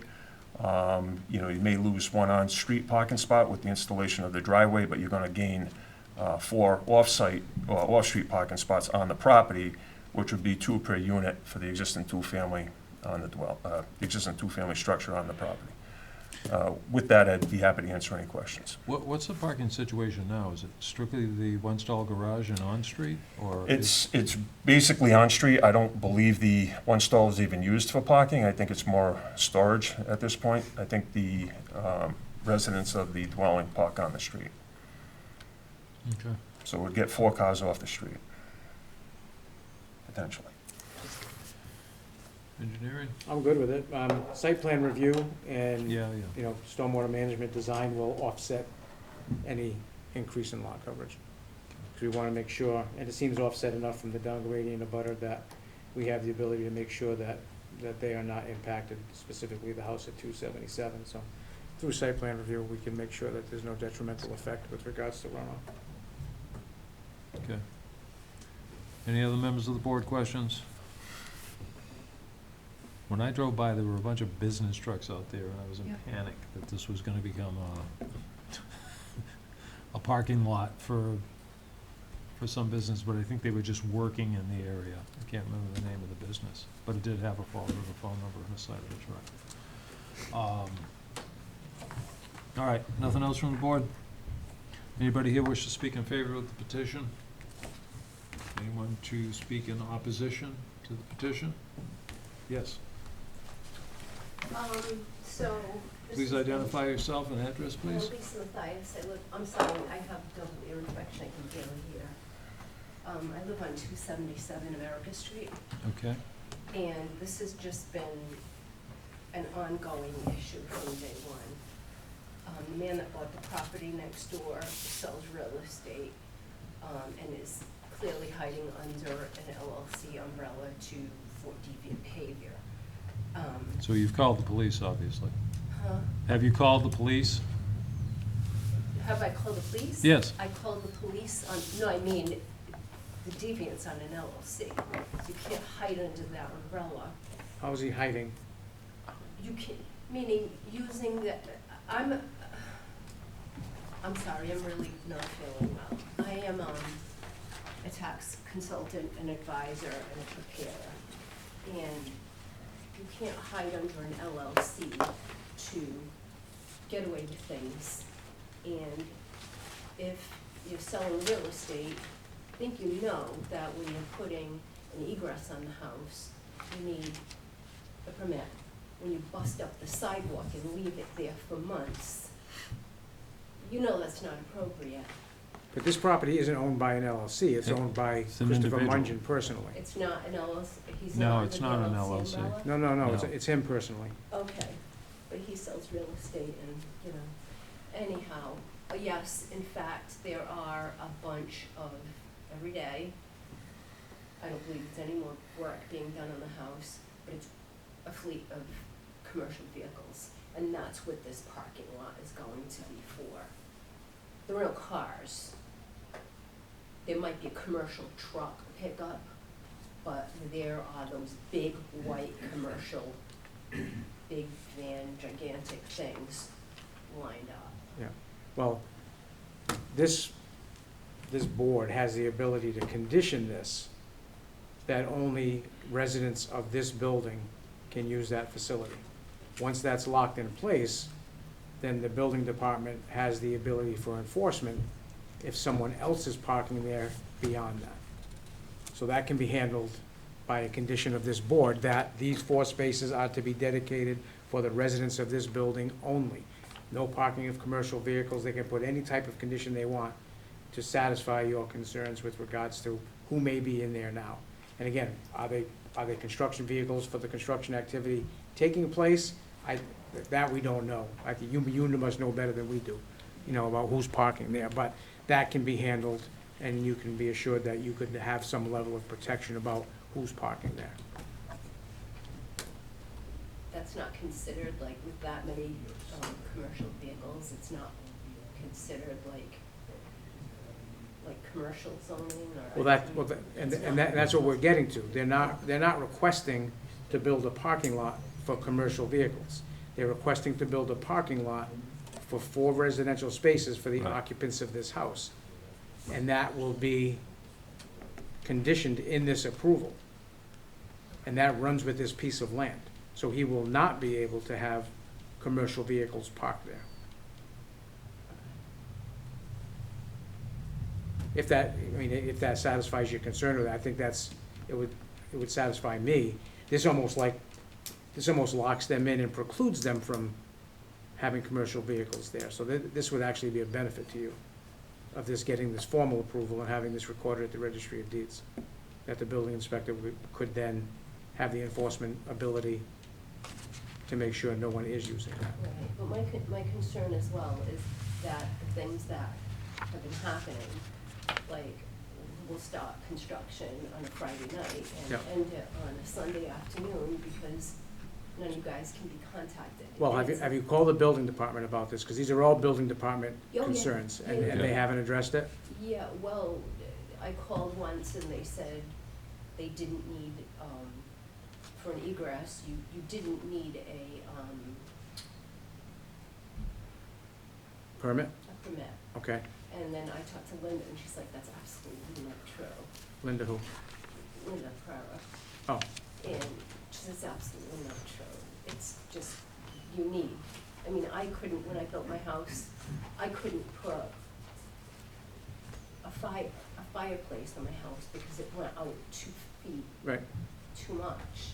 And that was the only thing that I had to take away from my house. I stayed in my lane. And I don't know. It's just very disheartening. So the relief being requested today is solely having to do with lot coverage. Do you have any concerns about lot coverage? Yeah, paved paradise, put a parking lot.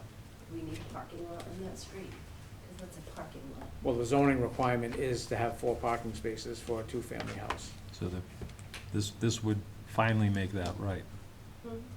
This would finally correct the parking situation, because all they have right now is a garage. They're supposed to have 4 parking spaces for a 2-family house. And if I remember, that was part of the argument about not allowing it to be subdivided. That's correct. Because of the parking requirements. Yep.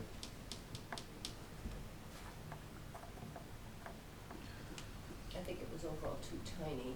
Well, that too, but part of the argument is too Parking small, space, not enough yeah. parking, taking parking off the street, any number of reasons. But as far as dealing with the building inspector, I know he's very responsive when you call.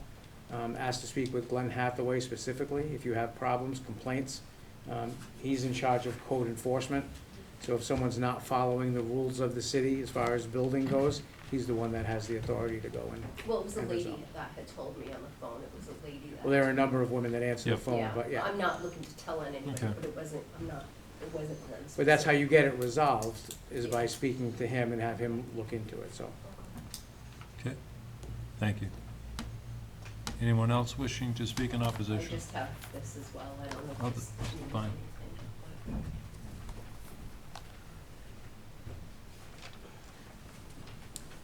Okay. And this is a neighborhood petition that has just been presented.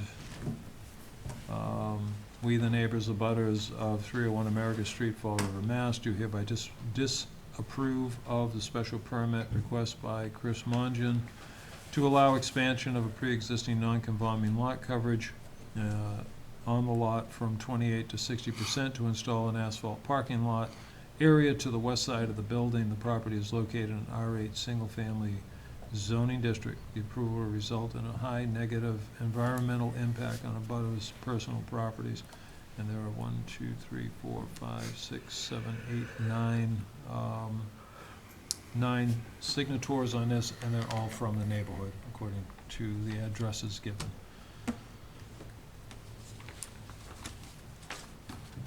Any other questions on the petition? I know we all like being here. Special permit, so this is bifurcated.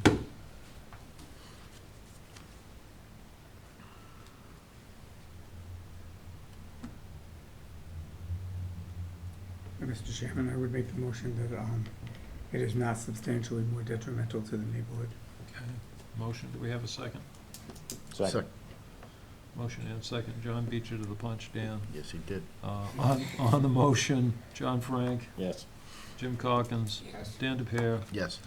Ricky Sahadi. Yes. Chairman Prairie, yes. You're gonna take the second half. Well, with the approval, Mr. Chairman, as Mr. Aguirre was saying, I move approval with the stipulation that the lot only be used for the residents of that building. No commercial vehicles, No in case commercial the resident has Well, commercial yeah. vehicles. Oh, If yeah, a- I'm if a sorry. resident No has a commercial vehicles, vehicle, right. He's on And call site plan 24 review. hours, et cetera, Yeah. so. Site plan I'll review. second that amended motion. What about visitors if they come? They're gonna park on the street. Okay, and just, And then site plan we review. don't want them. Site plan review, yes. Yeah, so it's for residents only, and that covers that. Okay, any other questions, amendments? On the motion, Ricky Sahadi? Yes. Dan DePere? Yes. Jim Calkins? Yes. John Frank? Yes. Chairman Prairie, yes. Thank you. Hey, we're in new business Hey, again. hey, hey. Item number one, Number Supreme one. Auto Center, Inc., care of Attorney Walter Fraze Jr. Please tell me I got that right. 2389 South Main Street, map B03, lot 22. The applicant seeks a special permit pursuant to 86-454 to install an electric illuminated sign 4 feet by 2 feet and to replace the existing fixed sign with a smaller fixed sign 6 feet by 3 feet, waiving all use and dimensional sign requirements in the R4 two-family zoning district. Good evening. Good evening, members of the board. I'm Walter Fraze here with the petitioner, the owner of the property. This is a used car business, and it has been there for a substantial period of time. The request now, presently there is a fixed sign about 7.5 feet by 4 feet. And the proposal is to replace that fixed sign with another sign which would be fixed, containing 2 smaller signs. First, a 6 by 3 permanent sign just to identify the business, Supreme Auto Mart. And then underneath that, there'll be a smaller sign, which would be an LED sign, 4 feet by 2, with a dimmer so that it can be dimmed to an appropriate luminous. And that will be located going South Main Street. Obviously goes north-south. So this new sign will be east-west, so that it'll be perpendicular to the street, and it will be 2 feet west of the sidewalk and 5 feet north of the property line. So that basically is the idea. As you can see, it's a big lot. It's 21,000 square feet with the existing building listed on the diagram. So that basically is our proposal, and it would be a sign which can be put in as a special permit merely to be able to give reasonable identification to the business.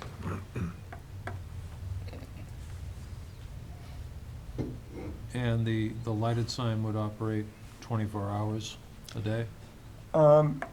Obviously, not during the day, because it wouldn't make any sense. Is an LED sign? It is an LED sign, yeah. Typically, they do illuminate during the day. They stay during the day. Is that what Stay you on wanted to do? During Yeah. the day, till like midnight.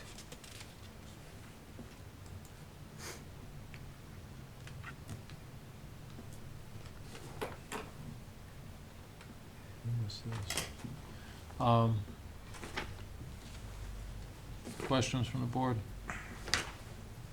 No, it's just for your business, right? It's not for any off-site advertising of other businesses or anything like that? No, I own another bit on Jefferson Street. If you look on my LED sign, I only put like 4th July, Labor Day, Gotcha. you know, things like that. No, nothing special. I don't advertise nobody. Close for vacation, Yeah. stuff like that. Yeah, yeah. Gotcha. All right, Dan, anything? The only thing I would have, this is how we normally handle these, so 86-451, Section E deals with electronic signs. Mhm. And in that has the number of criteria about how much they can change, the lumens, I mean, all of it. So if you do grant it, I would just say that the sign itself needs to meet the requirements of 86-451, Section E, that's all. It's dimmable. Yep. Okay. You, of course, you cannot put full strength, like the one I have on Yep. Jefferson Street. Yeah. Because it'll be like But too in that bright. section, it tells you everything about maximum brightness, you know, Yeah, yeah, LED. that's what I So- got on the other side. So as long as you can comply with those requirements, then you should be fine. Which you should be able to. It says different things that you can't, different types of messages you can, it can't be Motion, characterizations that's all. of adult use or anything. I don't. It says, I know you don't, but doesn't mean the next person who buys the property doesn't. Right. So we have to make sure that it has some protection on it, that's all. Okay. Anyone else? Questions? Anyone in the audience here to speak in favor of the petition? Anyone to speak in opposition to the petition? And size-wise, On the plan submitted with the application. so we're, The two signs are 6x3 and 4x2. The illuminated sign is the small one. No, it's a separate plan that was submitted, Oh. signed plan. That's all. yep. It's up on the board. It's in the application. So the special permit specific to the signed plan that was submitted would cover you on any approvals. Yeah. Okay. On the petition, folks? Make a motion to grant, subject to the regulations stated earlier, 864-51, Section E. 451. Section E. Yeah. 86-451. Mr. Chairman, it is bifurcated though, right? A special permit. Yes. Just a question, I mean, the language Yeah, on he did, on the agenda reads waiving all use and dimensional requirements, so we're not really doing that, all we're doing is granting. Specific to the, dimensional specific to Right, the right, plan right. submitted. We're asking Yeah. for, yep. Rather far-reaching, so we'll specify the That's why I the stated size of the sign. the statement, but the Do the first first statement would part be that first. it would be, I make a motion that it would be not more detrimental to the neighborhood. Very good. Second. Second on that by Dan DePere. On the motion, Ricky Sahadi? Yes. Dan DePere? Yes. Jim Calkins? Yes. John Frank? Yes. Chairman Prairie, yes. And the motion to approve would be, again, subject to all the conditions under 8864-51, Section E. Second. Motion Jumped the gun again. second. On the motion then, Ricky Sahadi? Yes. Dan DePere? Yes. Jim Calkins? Yes. John Frank? Yes. Chairman Prairie, yes. Good luck. So make sure the sign company reads this section. Yeah. I'm doing that by the side. What's that? I'm doing that by the side. Okay, I'm yeah. buying like the same company I have on Jefferson. No, I know, but make sure, Yeah. so whoever you're buying it from, make sure they read this section and the sign they're providing you meets these requirements. Yeah, I understand. Okay? I entered that couple. Thank you. Okay. Okay. Thank you. Yep. Thank you very much. New business, item number 2, PT Property Management, Inc., care of attorney Walter Fraze Jr., 1244 South Main Street, map G17, lot 1. The applicant seeks a special permit per 86-423B to divide the parcel into 2 lots each lot containing 3 residential units and 1 commercial unit. The applicant seeks a special permit to waive parking requirements. Property is located in an A2 apartment zoning district. Council. Good evening. Once again, Walter Freias for the applicant, PT Property Management, Inc. This is a 423B application. Nothing is going to change on the property. As the plan shows, there are 2 residential buildings, each having 3 residential units. The building at 1244 has a 1-seat beauty salon, and the building at 1260 has a small church in the lower level. So the church obviously is not a commercial unit. It's a religious facility. There's only one entrance to the property on Palmer Street. So as a result, as you can see from the plan, we did carve out 3 parking spaces for 1260, and 1244, which is the larger site, also contains 6 stall garages. So that unit would have plenty of parking spaces, but obviously 1260 is short of the necessary parking spots. But Palmer Street has plenty of on-street parking. As I said, the beauty salon is just a 1-chair unit and typically just services 1 customer at a time. The church basically operates an evening during the week and then on Sundays.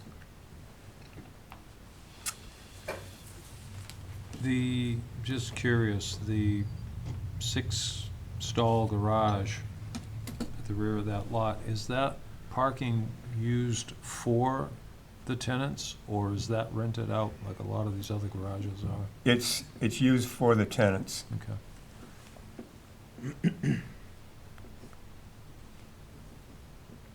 So then parcel 1, those parking spaces go with parcel 1, correct? The garage? Is that? Right, 1244. So that becomes the L-shaped lot. Correct. And then the parking for parcel 2 is where? The parking for parcel 2, if you're going south from the building at 1244, there is a deck coming, or stairs coming out from the east side of 1244. Right adjacent to that, at the start of parcel 2, you can see that there are 3 parking spaces that have been dimensioned out 8-foot width by, I believe it says 19 feet. Those are the 3 parking spaces for lot 2. So 3 spaces behind 54 that use the access easement Right. from Peckham for access. So that, okay. Yeah, and that 423B doesn't require you to deal with, as long as you're not increasing density, Right. then you don't have to deal with parking requests. Right. But at least you've Just to clarify. enumerated it. No, I just wanted to, We don't need to make it more complicated. no. No need to. And obviously, the church right now is just parking on the street when they're holding services, so. Right. Okay. Any comments from engineering? Just separate utilities. Yep. They are separate. So an affidavit needs to be recorded. Needs to be recorded. That it has taken place. Mhm. They're not building anything, so no site plan review. No. Standard, no utilities, no fencing. I don't know about the need for any additional access easements. Looks like there's a set of steps off of 1254 near the new property boundary. I don't know how you would get to those steps. But really nothing that you guys need to handle, but that would be a legal issue with them. At some point, yeah. If that is a door, I don't even know if it's a door. You see what I'm saying, Attorney Trace? I see what you mean. Where on Between the the two site are you buildings? looking? Yeah. In between the two buildings. Yeah, that's a door. So Is there's it- a set of steps shown right above the word parcel 2. Where you Oh, see- yeah, where the that, steps go out to the property line. that's an access, I believe. Oh,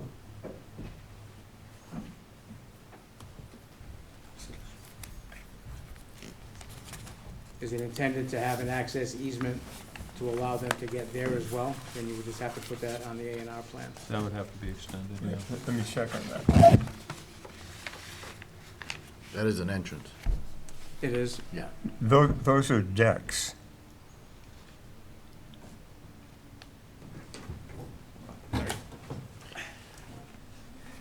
The, opposite side. No. In between the two lots. Yeah, the set of steps that comes out this door. That puts you onto this property. Is this a door? This looks like steps. I'm assuming this is steps like these are steps. Yes, it's a one door Okay. for this house. Yep. So when you get to the bottom step, you gotta jump off the steps either way. You can't come forward. no. Because that landowner will not have rights to this piece of land unless you put an easement through there. Or you can turn the steps. This step goes to 1260, correct? Yeah. Okay.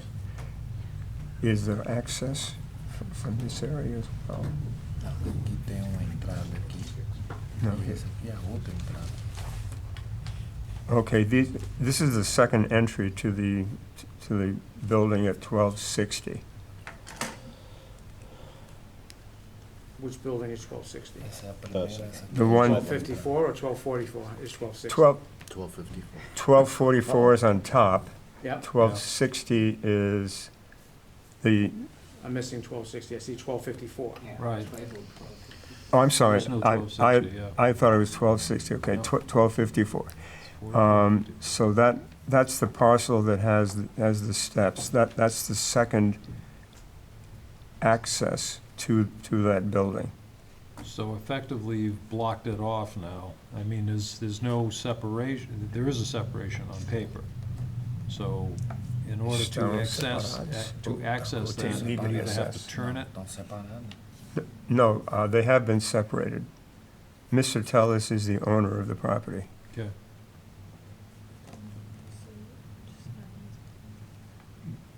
But the point is, the steps come down now, and if this is separated, the bottom step, you have to cross over onto 1244 in order to Get down the stairs, too. get down the stairs or get up the stairs. That's a retaining wall. Para You que either have to só os provide an escadas easement você over lot 1. Right. tem que entrar aqui, não? Or não re- pode? or Não, é reconstruct tudo the steps. indivíduo, tudo independente.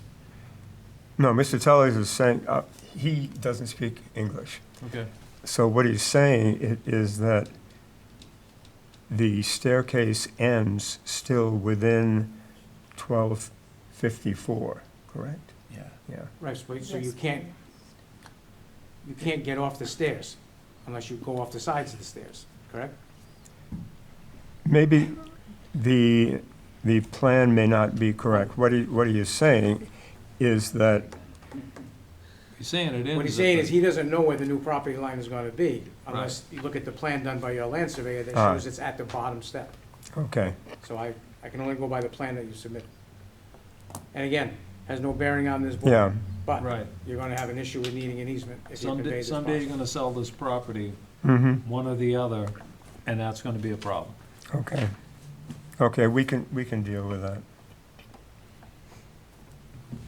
Okay. Anyone here wishing to speak in favor of this petition? Anyone wish to speak in opposition to the petition? Then I would entertain any last questions from the board before we entertain a motion on the separation.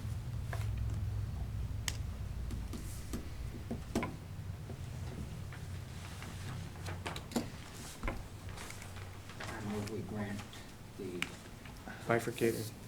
I find that it was not substantially more detrimental to the area.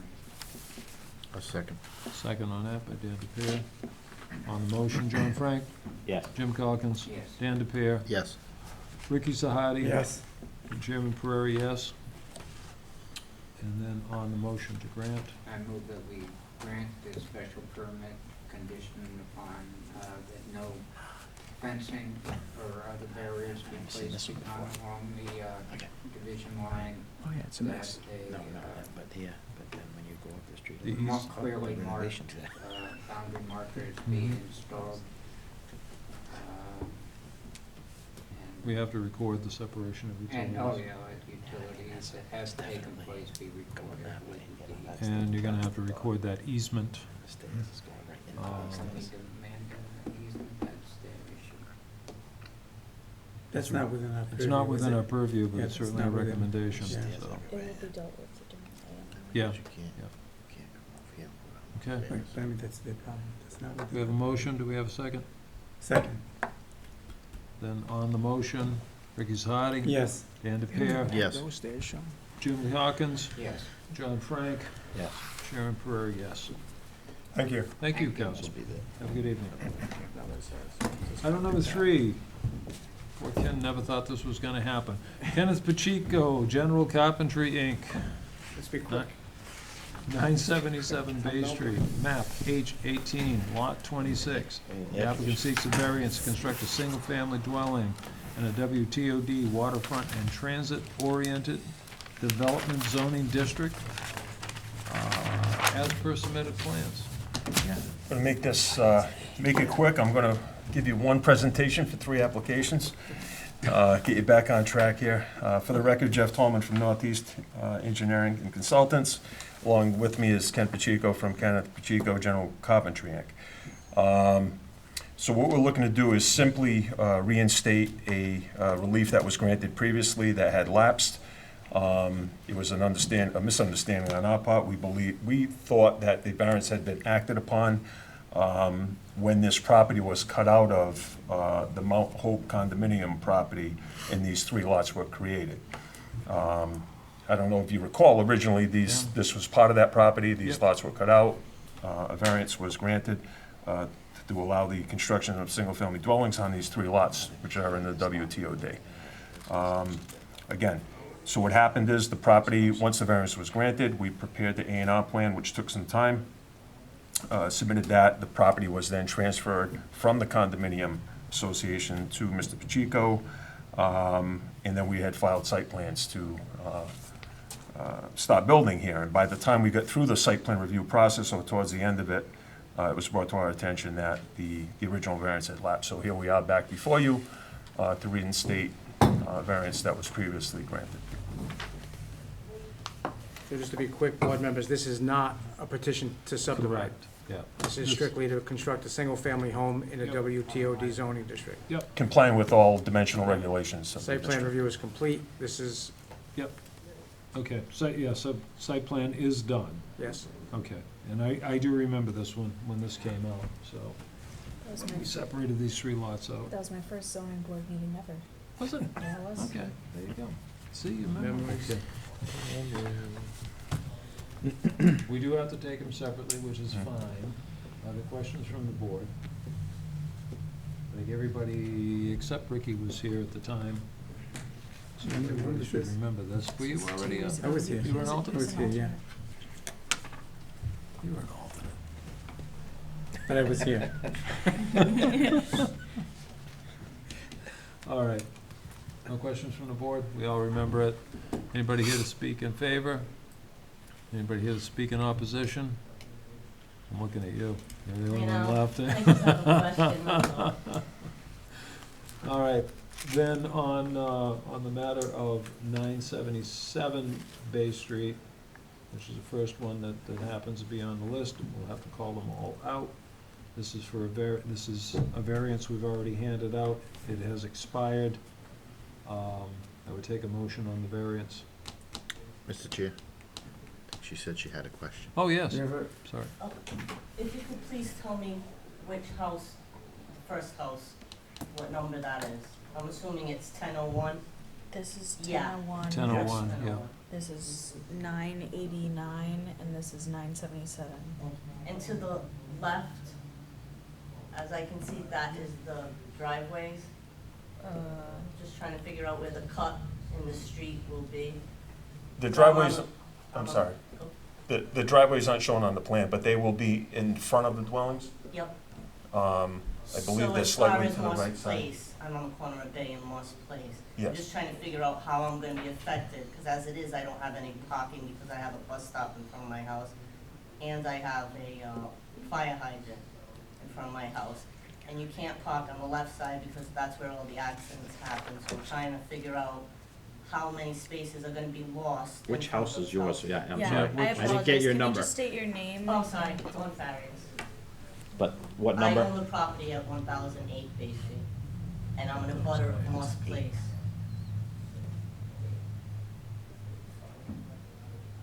Maybe across the street. Right across the street. It's not listed.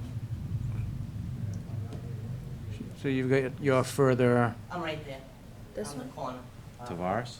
Yes. You say Okay. Tavares? All right, it's down. Okay. Tavares, Farias. I thought you said Farias. Manuel Tavares, on Farias. All right. I might have.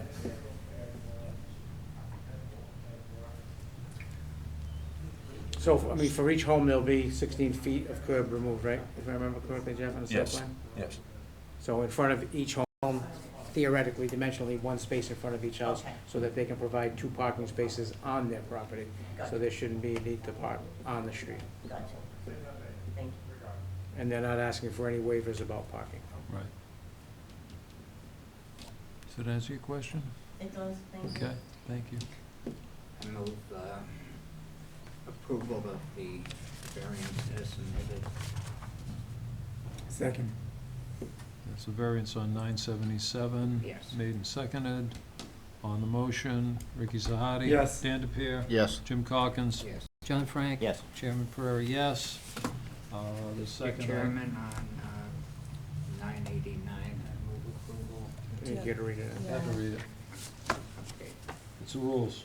you read it. Item number 4, Kenneth Pacheco, General Carpentry, Inc., 989 Bay Street, map H18, lot 27. The applicant seeks a variance to construct a single-family dwelling in the WTOD waterfront and transit-oriented development zoning district as per submitted plans. You also have to ask audience Correct. for each. Anyone in the audience wish to speak in support? Anyone in the audience wish to speak in opposition? They're hearing none. To the board.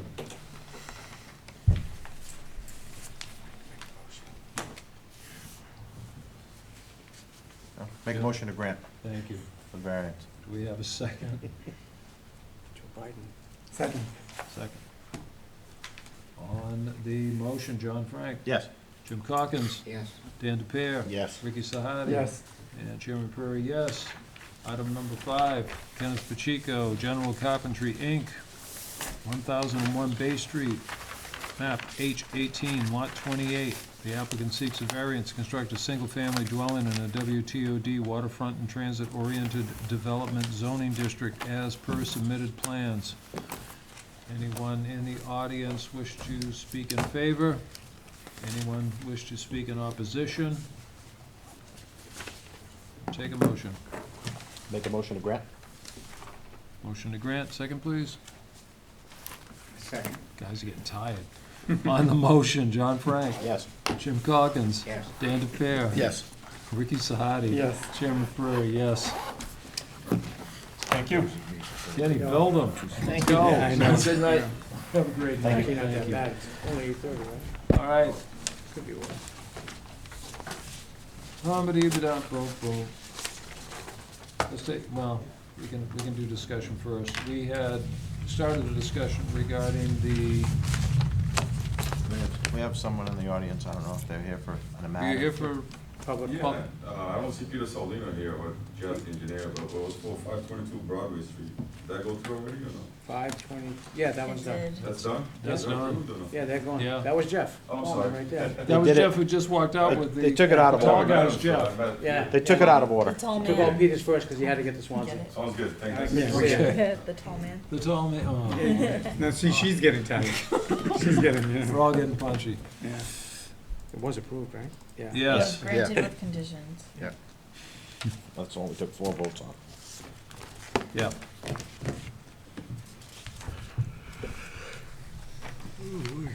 So, Discussion. Go we had, ahead, let's talk about it. so we started a discussion about some policies and how we can help staff deal with, what do we have this week? 12 come in the last 2 hours of the day? It was bad.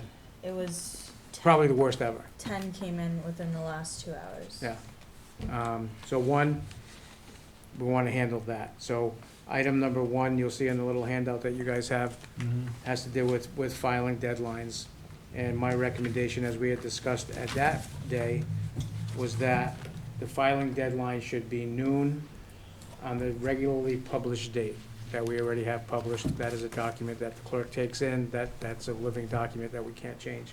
So whatever it is, the 14th normally, unless it's a holiday or a weekend, bumps out to the next business day. Yep. So noon at that day, we can make a requirement. And that would give us the ability to take 4 hours in the afternoon to go through these. Yeah. Making sure, even tonight, you'll see some i's don't get dotted, t's don't get crossed, and it becomes an issue. So this would give them some time. So with that, you'll see item number 2. I created a zoning board of appeals submission acknowledgement so that any applicant, when they come in, and this is just to make sure that everybody is on board that submits, note all submissions shall be made prior to 12 PM on the published deadline date. Date of the submission, then I respectfully submit the attached petition on behalf of whoever. Now, here's the important part. I hereby acknowledge that this submission will not be time-stamped as received by the City of Fall River Clerk's Office until such time as it has been reviewed and deemed complete by the City of Fall River Planning Office. So the stamping in at the clerk's office is the real trigger for acceptance. Now, we have, if you remember, we used to have a late deadline, which was a week later than the regular submission. So the real drop dead date is a week after the 14th, that we can actually live with. We don't want to drag out that far. We want the 4 hours in the afternoon, potentially the next day, go through all these things with a fine tooth comb. Then we will bring them to the clerk's office, have them all stamped in, and then we'll alert them, your petition is complete, you will be on X hearing. And this is what this form spells out. They will sign it upon their submission, acknowledging that that is the requirement and how it will be handled. What if there's a deficiency or an error in the? So filing? so we will alert them to the fact that it's incomplete. If they can get it done and corrected within that time frame that we can to have it be on the next meeting, it'll be on the next meeting. Okay. If it's not, as soon as we get the information and it's complete and then it's stamped, then we'll tell them what meeting they go on. That's why I said the next available public Next hearing. available. Okay. So that, it's still that 1 week time span? It gives us a week of fluff, yeah. Okay. Well, it kind of gives you an indefinite period of time. Well, doesn't it, theoretically, yeah, really? yeah, I mean, yeah. because you could go back and forth several times with them, and they could move it to the next And it meeting. happens. Tonight, Yeah. how many times did we ask for plans from 170 Purchase Street? The first plan did not show a setback for the deck or the bulkhead. Bunch of stuff wrong with the plan. Got them to submit a revised plan. They show a setback to the bulkhead, but didn't show onto the deck. We told them this also needs to show the setback to the deck. We didn't get it. So it's constant with trying to keep up on this. So this gives them, or gives them some skin in the game with, it's not just throw a pile of stuff in and we're gonna deal with it here. It shouldn't be dealt with here. You guys should have all clean applications that have no question about sections and all of that kind of stuff. But when you get stuff in at 15 minutes before, and, I mean, if you ever sat there and watched the scramble that goes on, because while Nina's taking them in and trying to review them, we're working with them to try to correct some of these deficiencies, to get it in before the Yeah, end of the it's day, not 4 good. o'clock, and get it stamped in. And it's just chaos. It's not fair. So that's how I recommend that that item be resolved. Already using it tonight, you'll see item number 3 is I have put together a request to table form. Yep. Yes, And I- specifically tonight, why it was so important was, these were items that were tabled already once. Correct. So by law, we only have so many days to vote, unless we get a form like this signed and them extending or waiving their right to any timeline. Peter signed the one tonight. Yep. So we have that. So now, Did we have a form before? or No. were they submitting it was a always form? by like a letter, when we asked for a letter, or Because it I've was seen always the case. handwritten, Yeah, so, whatever, yeah. so this, we can keep all of these in our folders here Okay. and have them Very available. Then, just to clean up, again, a little bit, almost the same identical form, but when they ask to withdraw, we'll ask them to actually submit the Yep. same form, signed, with or without prejudice, circle the one. It's just a way of cleaning up files, cleaning up votes, and making sure that we don't have any issues moving forward. Item number 5 is, we talked about a policy regarding receipt of revisions, whether they're revisions to plans, whether they're revisions to petitions. This is once it's been stamped in, submitted, and they decide they want to change something, the 11th hour. Yeah. My recommendation is that nothing should be allowed within 1 week 1 of week. the hearing itself. I like it. If you want to make that kind of a change, then you ask for it to be tabled, and we'll take it up at the next meeting, when it can be properly reviewed. And who has the right to request a variance? I mean, not a an extension or a tabling. If we have the engineer here, does he have the right where he's representing? Or, I mean, can we accept the request? So what it'll be, so if you see on these forms, I've put down authorized representative name and signature, or owner or applicant. Now, in other municipalities, and I've had to do this, we have to, and I don't want to create 1,000 forms, but what, normally on our application, it has the thing on the end about, is an attorney representing you. No one fills that in if it's engineers. Yeah, So we could theoretically require a letter of authorization from the owner stating who can speak on their behalf, to make it completely formal. Yeah, well, I just was wondering if, to cover yourself legally as to who has the right to request. What, did we change it on the new form? Yeah, It's it, there. it does say if you're represented by an attorney, engineer, land surveyor, other, Okay, please I think, state. so, right, that's on the new So, form. yeah. I think I added that when we made the Yeah, new form, but- so, but they don't fill that in. No, they So, don't. so now when So we maybe accept that it, should be- we have, Has to be that has filled to in. be filled out. Okay. And then lastly, we currently accept 15 petitions per hearing. That does not deal with if we have tabled items. How many did we end up having tonight? It was 14. 14 total. tonight, so. 14 is a heavy lift, and how many tonight we have that was just subdividing two existing multifamily dwellings that are generally quick, right? Yeah, right. So it is a lot, but that's how many we get every month.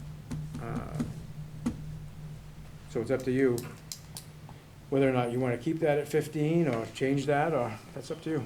I threw it on there just for discussion, because I know you guys have had that thought before. Now, are you calculating, are you gonna try to calculate in tabled? No. Or you can't? No, you because- can't. No, you can't. Because you don't know. Yeah, because the submission date's before the Right, hearing, right. the previous hearing, so. That's Do what I'm we saying. So wanna it add would be the word 15 new? 15 new petitions, Yeah. yeah, for an agenda. And then tabled items, we'll just have to bite the bullet if they're more. Dan, do you know off the top of your head how other municipalities handle it? As The far numbers. as, The number. I can look into it. Again, this is discussion tonight. We don't have to decide any of this. We can think I'm about just it. wondering, just out of curiosity, do they meet once per month? Once No. every other month? Usually it's twice a month. Twice a month? Yeah. So therefore, their figure would probably be less. Yes, Okay, and relief, again, I've said this before, relief in the city, we have more petitions because more relief gets granted. So applicants know, I'm gonna take a shot, you know? In other municipalities, they know, I have no chance, I'm not wasting my money, I'm not wasting my time.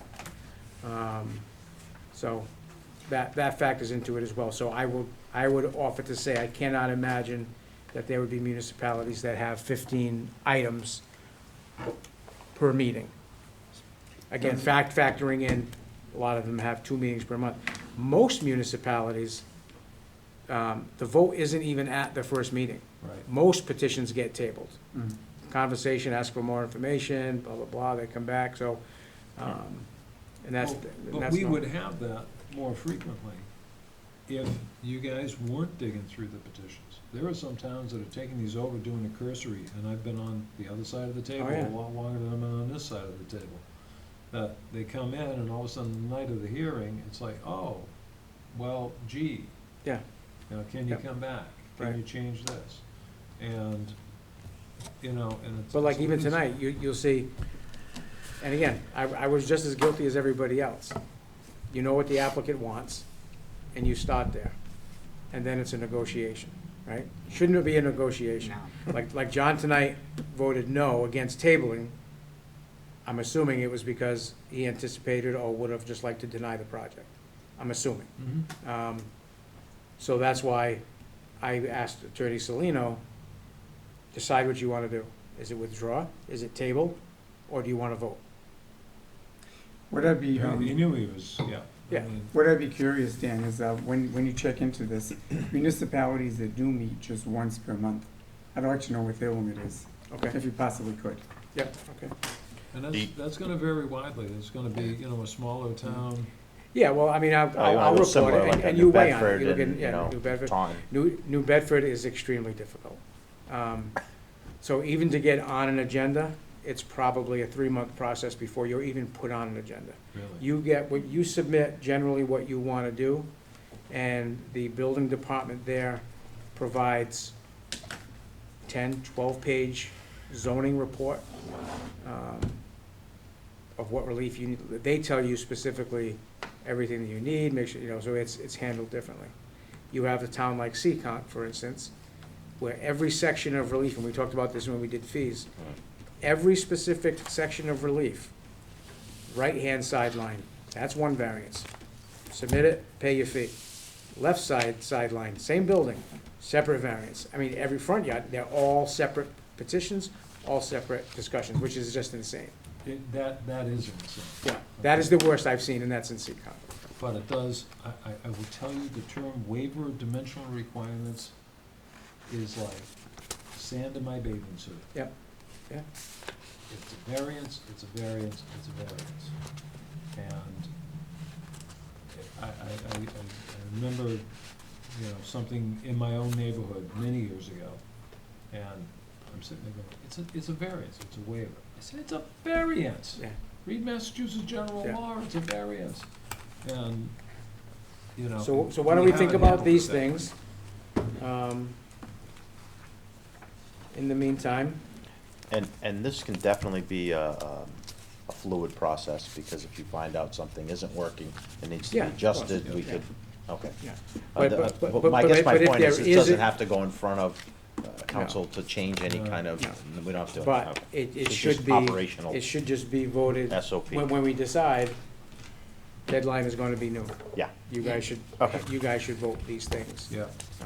Not just implemented by our office, because The we're just approach staffing. I'd like to see is for you to put on your old hat and see how you could manipulate this system. And then we'll look for way to avoid And that's that. what I do, is I back into things with knowing that if I saw this form, I'd be like, I can So, get around yes. this by doing, I'll submit a. I'm pretty good at that. I'll submit a Pretty basic good. form at noon, and then I can make, I have I have another all the week to time mess I around, want to yeah. revise. yeah. no, that's Dan, not- just one more question. So this is for purposes of discussion. Yes. The next meeting and so forth. I'm wondering if it's advantageous to implement that aspect now, the noontime deadline. You can do that. Yeah. Yeah, I mean, I mean, and- any of these that you want to implement, if Yeah, they're I mean, I simple, think we should implement like as that far as one. the forms, or as far as. Yeah, I mean, I don't have a problem with any of this. I mean, I don't know if any of this. You already used the form tonight, right? Yeah, we're here. Well, the only thing, John, is that I'd like to know the number for the other. Oh, the count, Yeah, that's well, don't vote on that. Okay, Yeah. okay. We can continue this discussion every So- meeting Sure. with different Right. things to, Yeah. to. Sure. So are we help good us with 1 through 5? I am. Yes. Yes. I am. Yes? Yeah. All right, I'll make a motion that we move these forward, operational procedures from 1 through 5, and tabling 6, so we can get some more information from other vicinities on that. Second. Motion and second, then on the motion, Ricky Sahadi. Yes. Dan DePere. Yes. Jim Calkins. Yes. John Frank. Yes. Chairman Prairie, yes. Excellent. Nina, does that help you? Nina's happy. Yeah. Okay. Minutes. Chairman, I move the acceptance of the May 16th and June 20th meetings, waiving It's hot, the yeah. reading. Second. It is hot. Motion and second on the minutes. Good thing I wore a good jacket. On the motion, John Frank, Yes. Jim Calkins, Yes. Dan DePere. Yes. Ricky Sahadi, Yes. Chairman Prairie, yes. Motion to adjourn. Motion to adjourn has been made. Do That's what we have a second? Nina, it was On the motion. Right, yeah. All in favor? Yes. Aye. I've been. Thank you, So- thank you, I thank got you. half my